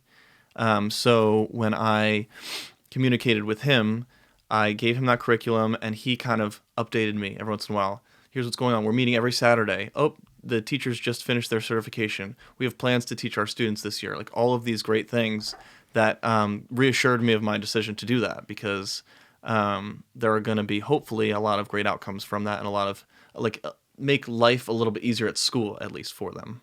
What has been the feedback on it, and how much did it, from what you know, being over here and not being able to be there and see it, how much did it early on seem to accomplish some of the progress and goals that you had in mind for the community to make it better and a better place? I think it did well for them towards the end of their school year. When they finally got back to school after the strike and they had to finish their finals, there's a lot of things that involved the computer for that, calculating grades and printing and stuff like that. It made their life easier in that sense, and a lot of the teachers are trained now. But I can't say exactly how it's affecting the students at this point because I think they're still out of school because coronavirus is still a threat everywhere. And the political tension was really bad for a while these past couple months, so I don't think they were in school for those reasons too. So yeah, actually, can you fill us in on that a little bit? So the political tension you're referring to has to do with the presidency, correct? Correct, yeah. When we first got there, we heard a lot about the current president, Alpha Conde.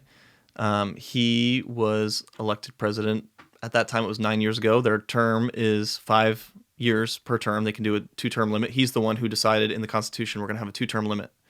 And so by the time it got to, spring to summer of 2019, there were rumors that he was going to try and, change the Constitution that he created to run for a 3rd term. And so there were rumors. He never confirmed or denied them ever until the election, which just happened this past October, I think, or maybe it was November.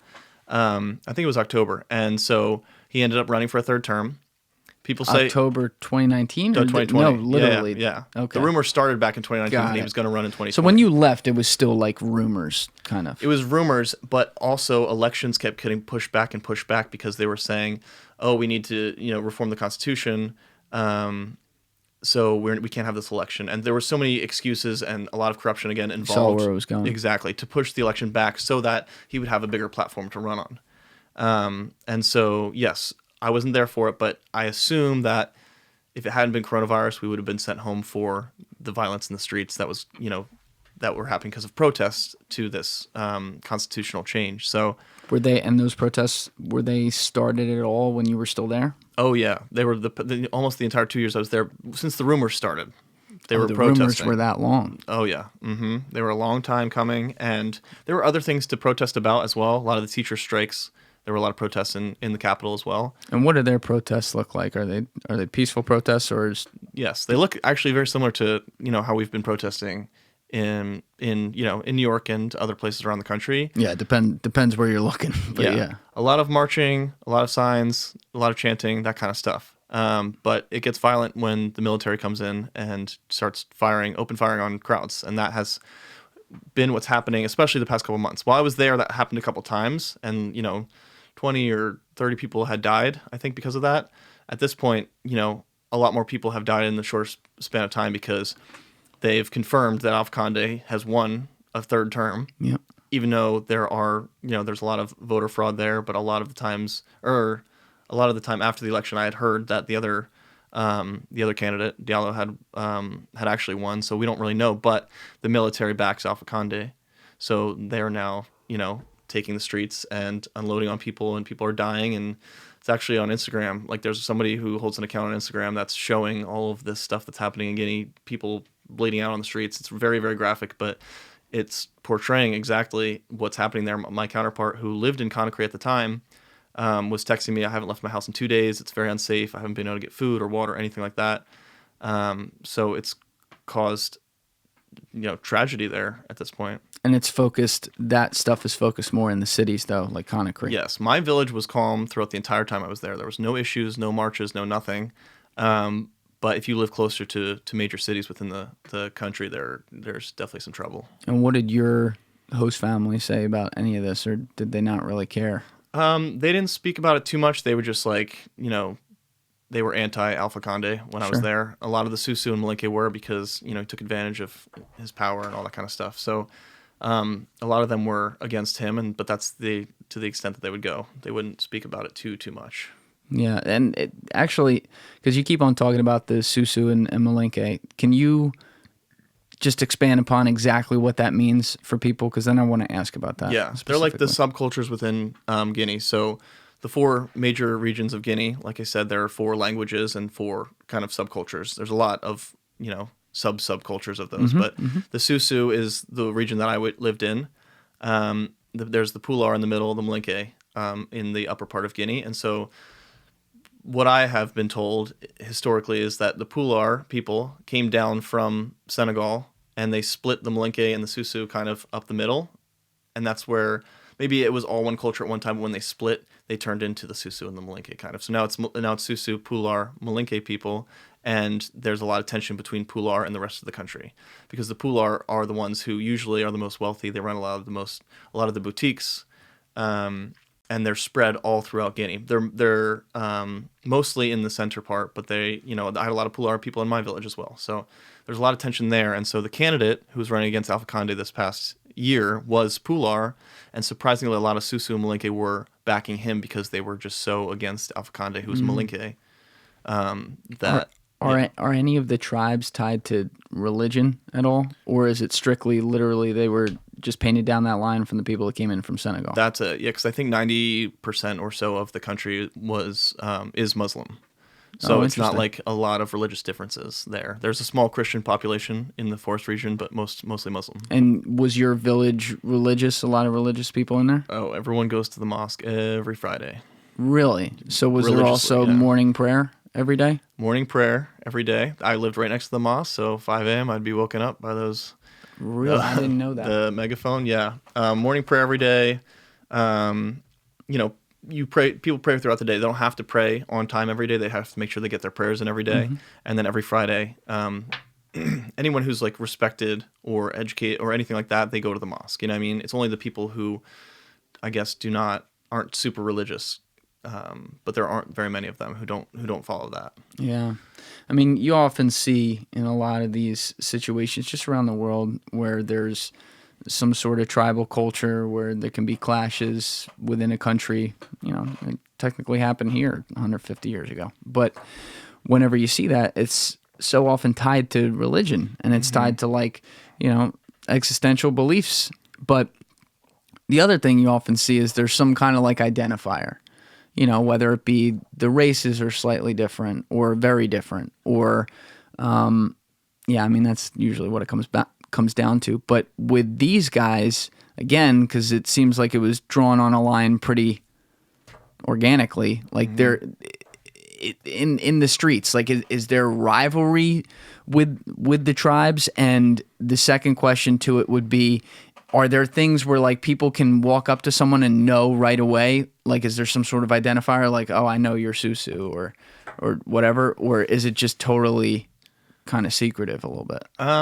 There's not really super open rivalry and aggressive rivalry. I guess there's political rivalry, but it doesn't get super violent all the time. But the Pulaar people and the Susu people and the Malinke people they have a lot of different facial features, so you can tell. Interesting. But there are a lot of jokes too between the cultures. A lot of joking, cousins who they'll call each other, thieves or something like that, as just playing around. But nothing I didn't see anyone treating or discriminating against the Pulaar people in my village per se. Yeah, and when it comes down to the presidency for a country like this, it's very interesting to me that even if it's not as aggressive as you point out in this country between the tribes, that you see one side actually go to the other side. I'm talking about like the other tribe supporting the non-tribal candidate. And was that something that happened right at the beginning of the rumors coming out that he might stay because people already didn't like him? Or was it something that happened where people started to say, I might like him, but he shouldn't be staying? I'm talking about the Conde guy. Yeah. And, just because of that, I want to have this democracy like we set up in a constitution. Fuck him, I'm going to leave him behind even if he's in my tribe. I think I remember it happening before he even talked about running for a third term. Right when I got there, I remember hearing people say that he's not a great president, he's not for the people, he does a lot of things for himself and his own wealth and all that kind of stuff. So I do think it started before he talked to that, just kind of emphasized it, hell no, we got to get this man out of there. Listening to you describe the political situation over there and how fucked up it is, it actually has given me a little bit of self-reflection, just because, let's be honest, we complain, myself included, all the time about our own political process here, and there's a lot of problems with it. And I think with any ruling body anywhere where there is power given, there's always going to be problems. There's going to be corruption. There's going to be crap. But it's kind of a whole nother level when you can openly watch a country devolve into, I think we're just not going to do the Constitution we made. Yeah, I know it's a democracy, but no, it's not. That is a whole different stratosphere. And frankly, as crazy and sometimes unfair and seemingly fixed as some things can get in our levels of government here, it's never that blatant. And hearing this makes me appreciate some of our political culture a little more, believe it or not. And I'm just curious, did that give you any kind of perspective on how we have it here and make you appreciate it more? Or was it just two totally separate things in your head? No, this is just how it is here and it's fucked up. I guess it did, but I think we have to keep in mind that their democracy is brand new relative to ours. So, who knows how, if ours could compare to theirs when our democracy was this new, Yeah. So I think that's something that I always kept in mind, and I can never be like, I guess I appreciate coming, into this world at the point that we're at, in terms of how our democracy has aged, but I don't know if it's been like, I guess I kind of have been like, yeah, it sucks for them to live the way that they're living, and not being treated fairly, but I don't know, you see that often here as well, so I don't think it's all that different. Yeah. And as far as like the people themselves go, I mean, obviously there was a lot less concern of it in the village, like you said, but is there some sort of resignation in their attitude towards the fact that anything that seems like it could be fair for them just isn't gonna be? Yeah, it's just the very defeated attitude, and their go-to motto. Everyone's just like, "C'est la Guinée." It's like that's Guinea. That's Guinea for you. Like that. This is the way it is. There's no changing it. It sucks, but there's really nothing that we can do. And that's, it was. They kind of joke about it after a while because it's just like hit after hit, blow after blow. They just can't really do anything. So they're just like, that's how it is. So it's not funny, but they kind of made a joke out of it. So, when they laugh, you laugh, but in the back of your head, you're like, damn, that's really, really hard to hear, Yeah, because it goes back to hope. That's when people talk about like the American dream here, there's an element of hope in that. It's supposed to represent, that people who are born here have the opportunity to do great things, and people who come here have the opportunity to do great things. And there's great things you can do here that maybe you can't do. Yeah, I mean, historically, you can't do in other places. And so then you go and you live in a culture where that's not what they know. And they may be aware of what's called the American dream, but like you said earlier, like the chances they're ever going to even have an attempt at experiencing that they're low. Mm-hmm. And so it always strikes me how much we could take for granted, how we are just ingrained with, like, again, just like politically, we always look back on what's negative. And it's, in a way, there's some good to that because you have to do that to be able to fix and try to get better and better and better over time. But we have such an expectation that these little things that we all take for granted, other people, in a country like this that you went and lived in and spent time with these people, they don't even know that to be a possibility. Mm-hmm. Yeah, so like what you're saying is true. And, like I said, their motto is just like, it is the way that it is. And unfortunately, they say that about everything to the point where there's things that they can actually do something about and they choose not to, or they just don't have enough information to do so. So, for example, there are many illnesses there that are very treatable, and we know how to treat them, and they know how to treat them, but they don't know to go to the doctor, or they don't want to go to the doctor, or they fear going to the doctor because they think someone who goes to the doctor goes there to die. So, for example, one of my host sisters at my site had, at one point tuberculosis, which has been treatable, for a long time, and they know how to treat it as well. If you go to the hospital, they will give you the correct medicines. And she waited a long time. I slept many a nights next door to them, listening to her cough a lot. How old was she? She was probably 28. That's my guess. I don't know. Ages there are they don't even know their own age. They don't really care about age. It's really bizarre. But bizarre to me. It's not bizarre, Yeah. So anyway, eventually it got really bad, so she did go to the hospital. She came back, she got some treatment, and she was doing a little better, but not immensely better. And so it continued on. One day after that, she was very sick. She went back to the hospital, and she just didn't come back. My host mom came back without her from the hospital and had explained to me that she had passed from tuberculosis, something very treatable. So that was, a horrible, horrible moment for, me as an outsider there, but the family that I was with there. And it's hard for me to watch that knowing that there is something that could have been done. And they're just so much of the mindset that, like, it is what it is, that, like, they don't think that there's something that you can do about everything. It's like seeing a car crash from far away in slow motion and trying to tell people to stop, and they can't. Mm-hmm. Exactly. It's crazy. And how close were you with her? I was we interacted. I wasn't as close with her as I was with my other sister, but her son is the one that I said Cydia, who's like, was like my brother. He's like, he was probably 5 at the time that his mother passed.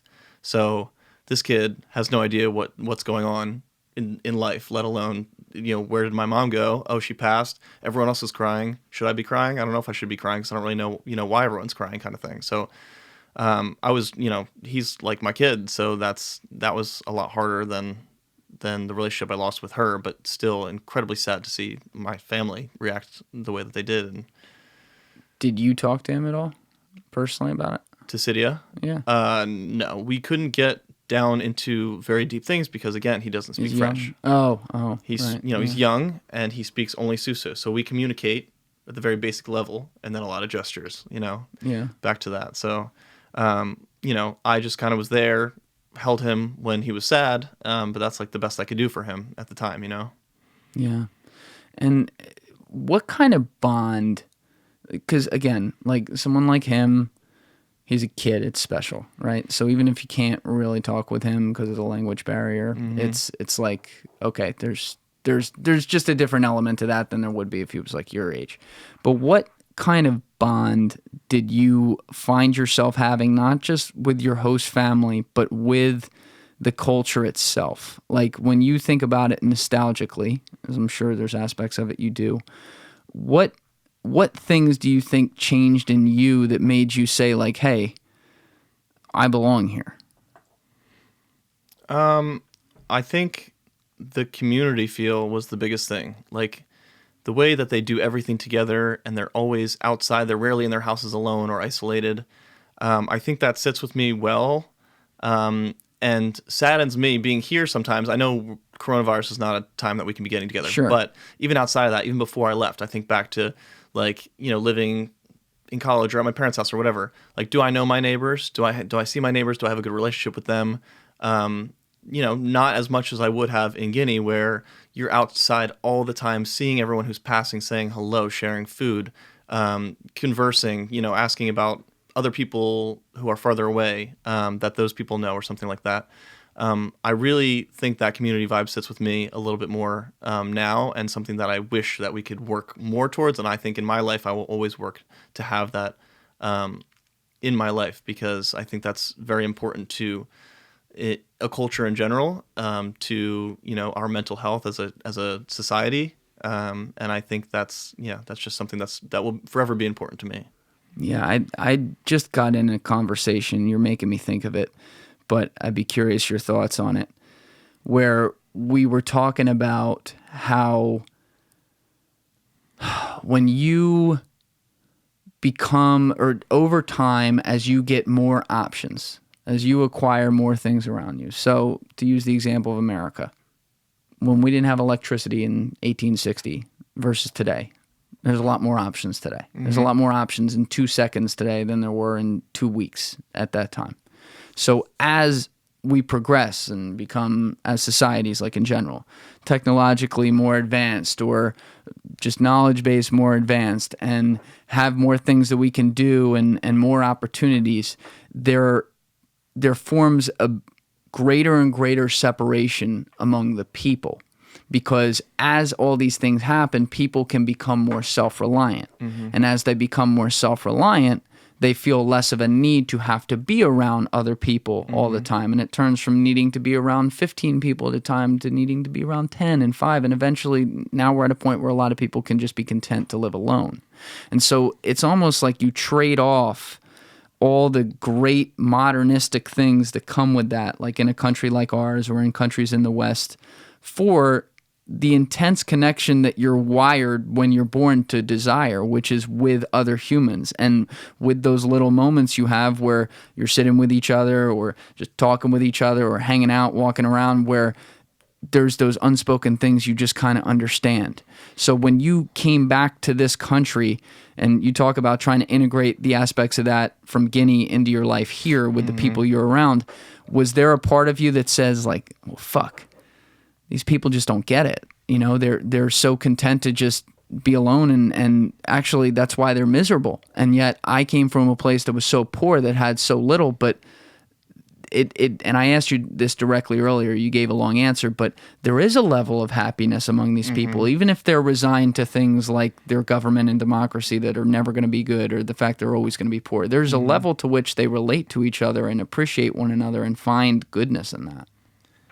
Yeah. I mean, so coming back here, I think we are able to be alone and be with ourselves easier, but with that phone or social media in your hand where you don't feel alone at the time, but it also contributes more to your social anxiety and your stress. And so I think that's something that I fear is the more advanced that we get, the more likely it is that we'll have more anxiety and depression issues. And that's why I try my best to steer clear of those kind of things. And isolation is fine. I think I can very okay with being alone, but I don't think that I should always, be alone with my phone in my hand. I could be alone doing other things as well.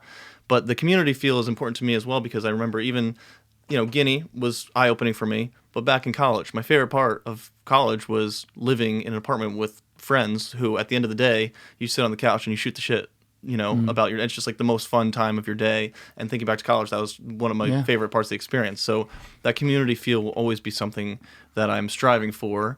And right now, again, it's a hard time to strive for that in coronavirus. But in the future, I always hope to have some sort of community in my life of friends and family and neighbors and strangers and, people that I live around, and just, something along those lines. It's one of the gifts you get from an experience like that, because that's what you relied on, like from the beginning, where you just had to make noises or look at each other, all the way to forming these relationships. And I mean, by the end, obviously you're speaking French, you're at least communicating somewhat in Susu. Is that what the language was called too?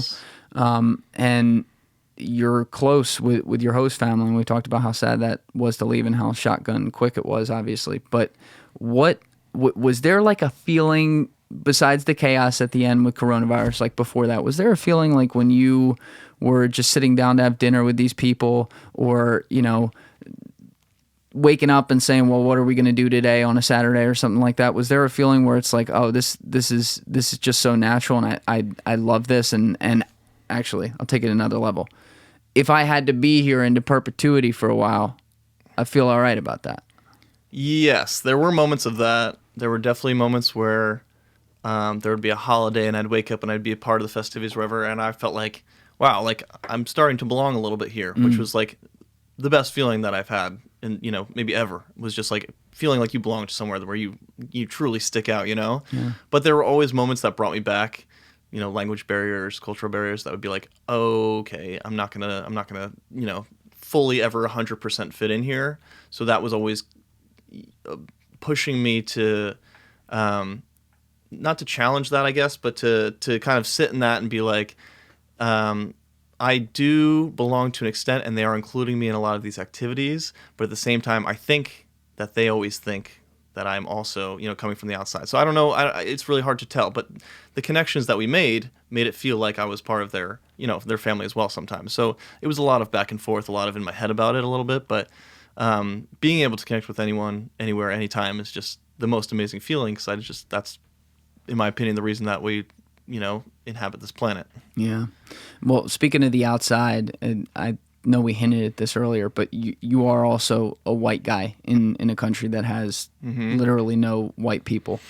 Was there, what was that like? I had talked to you once, and you said that sometimes, like, when you go into town, you're like, it's weird, you're like a celebrity. But is it parallel to that, or is it more just like you have the attention, like, oh, wow, he's different, versus like, oh, wow, he's famous? I think, in my opinion, it's pretty parallel to being a celebrity, because not only would people greet you, they would try and stop you and want you to come over to talk to their family or share a meal with them or take a picture with you or something like that. So it really did feel like that, and it was exhausting, and I truly feel like I never need to be famous in my life. I think that I had that period, and that's great, but it was exhausting, and it was like it kind of hindered me from sometimes going outside or going to the market, or sometimes I just didn't feel like having that attention, so I just wouldn't leave. But to your point about being a white person in a community of black people, I think it might have even been more challenging, probably definitely more challenging for volunteers who were minorities, because they are going into these communities as a non-white volunteer, getting comments like, wait, are you actually American, or where are you really from, instead of are you American? I went to the market with many of volunteers who were minorities and got those comments, and I just was sitting there like, this must be really, really hard to bear when you're alone at your site, let alone, with other volunteers who are experiencing the same thing. But yeah, for me, it was tough, but I didn't have it the worst by far. Yeah. And it's also, I mean, it gives you a perspective on things too, because then you can come back to America and you can be in anonymity again, and there is, like, if you think about famous people and stuff, they're easy to make fun of and all that, and sometimes they do ridiculous things, but there's an aspect to which when everything you do is followed and tracked and photographed. They can't escape it. Exactly. And you have an understanding of that from the sense that, like, what that can do to your mental, and how, sometimes you just want to be able to say, you know what, I'd like to blend in today. And you can't really do that. Mm-hmm. So it's amazing to me because you lived through that, and again, it's not like you're doing that as a famous person and with all the riches and the whole big baller life and whatever. You're there, you're doing work. Like you're putting the work in every day, and you're also trying to, like, change long-standing norms in some cases that aren't positive. So there's, like, this psychological aspect, and you're also dealing with the fact that, you can only control what you can control, and you have a limited amount of time to do it. So balancing all these things and then accomplishing what you did it's a pretty amazing thing. Yeah, I appreciate that. And I agree that was something I was looking forward to coming back, was anonymity. I can never say it either. But something I will miss is how friendly people were. Me out on the street, everyone's saying hello. Here you walk down the street and it's like maybe a head nod, maybe nothing, maybe no eye contact is awkward. It's socially uncomfortable. I don't know. But that's something that I think I'll miss for sure. But we'll see. Because it was like, even traveling when I was in, you get in a taxi to go somewhere. You get in a taxi with 5 strangers. You're not alone in that taxi. You're sharing a car. You get in the car, every single person in the car greets you. Like, what a nice thing to be a part. That's something that I will forever miss. Yeah. And it's also, like, extreme right now as far as, like, the adjustment, and harder because, I mean, let's just call it what it is. A, as you've pointed out, we're not seeing a ton of people just because of COVID already. Mm-hmm. And B, when we do, you're going into places where people are masked up and stuff, that's got to be a shocking departure, because you and I both know reading the entire face is, like, the way to understand communication and connection. And we already struggled with that in this country. We already don't do enough of that. We already kind of keep our heads down when we walk by people and shit. And you're coming from a place where everyone stops and greets you and you greet them, and there's, like, this custom, and there's this reality of, like, oh, this is what you're feeling right now. This is what I'm feeling, and then you come to a place where it's like, we already aren't like that, and now we're really not like that. And did that make any kind of transition back harder? I mean, I don't know if I could say if it made it harder, because I think everyone's probably dealing with that right now. Like, everyone needs, a friend in their life right now, and walking down the street, you're not going to make one right now because nobody wants to interact with a stranger. Yeah. But yeah, it probably would have been slightly easier had I been able to come home, and even if it wasn't strangers, but see, my friends and family immediately, or there's some people I still haven't seen since I've been home who I feel I'm close with, you know what I mean? Yeah. So it's been weird, and it hasn't made it easier, but I always, take a step back and think everyone's having it hard right now. You know what I mean? Everyone's Exactly. having a tough time, so I'm not special in any way, Is there anything that if you went back to do this all over again, you would want to do way differently? And the other question is this something that what you expected going in, you came out of it with everything you expected and more? I would not do anything differently. Definitely not. I don't think I've ever thought that about something in my life up to this point. I just think there's no point in, reminiscing on that kind of thing. So, brief answer to that question. But in terms of, I think I gained things that I like, different things out of the experience than I thought I would have. I don't even remember, to be honest, going into the experience, like, what I kind of assumed I'd get out of it, other than, like, this, like, selfless, philanthropic, like, giving, type feeling. I don't know. But I think I just gained a lot of self-awareness and cultural awareness and cultural sensitivity. A lot of things along those lines that I gained out of it that I bring back here, and I think I'm very sensitive to that stuff now. What do you mean by cultural sensitivity? Just because it can mean a few different things. Yeah, things that relate to somebody's, I guess, background and how they might portray or see something that we're talking about or doing differently, and just being able to take a step back and be like, they're not wrong for thinking that way. They're just thinking differently, kind of just a different mindset, I guess, is what I'm talking about. Yeah, so it's like you have a very special level of empathy that you don't think you couldn't have had if you just like stayed here and gotten a job. That's a great way to put it. Yeah. Yeah. Mm-hmm. Well, this is just a podcast, but there's no doubt in my mind that people listening to this can understand that your worldview is just entirely different from what people like me and the average listener is going to understand. And what I envy so much about it is that you are going to be able to live the rest of your life, not just with this experience that you got that you spoke about, but with how this experience shaped how you view other people. And that's a very, very special thing, because even if we have a lot of different cultures in this country, when you go to a foreign place, it's one thing to go study abroad or do something like that. There's things you can pick up there.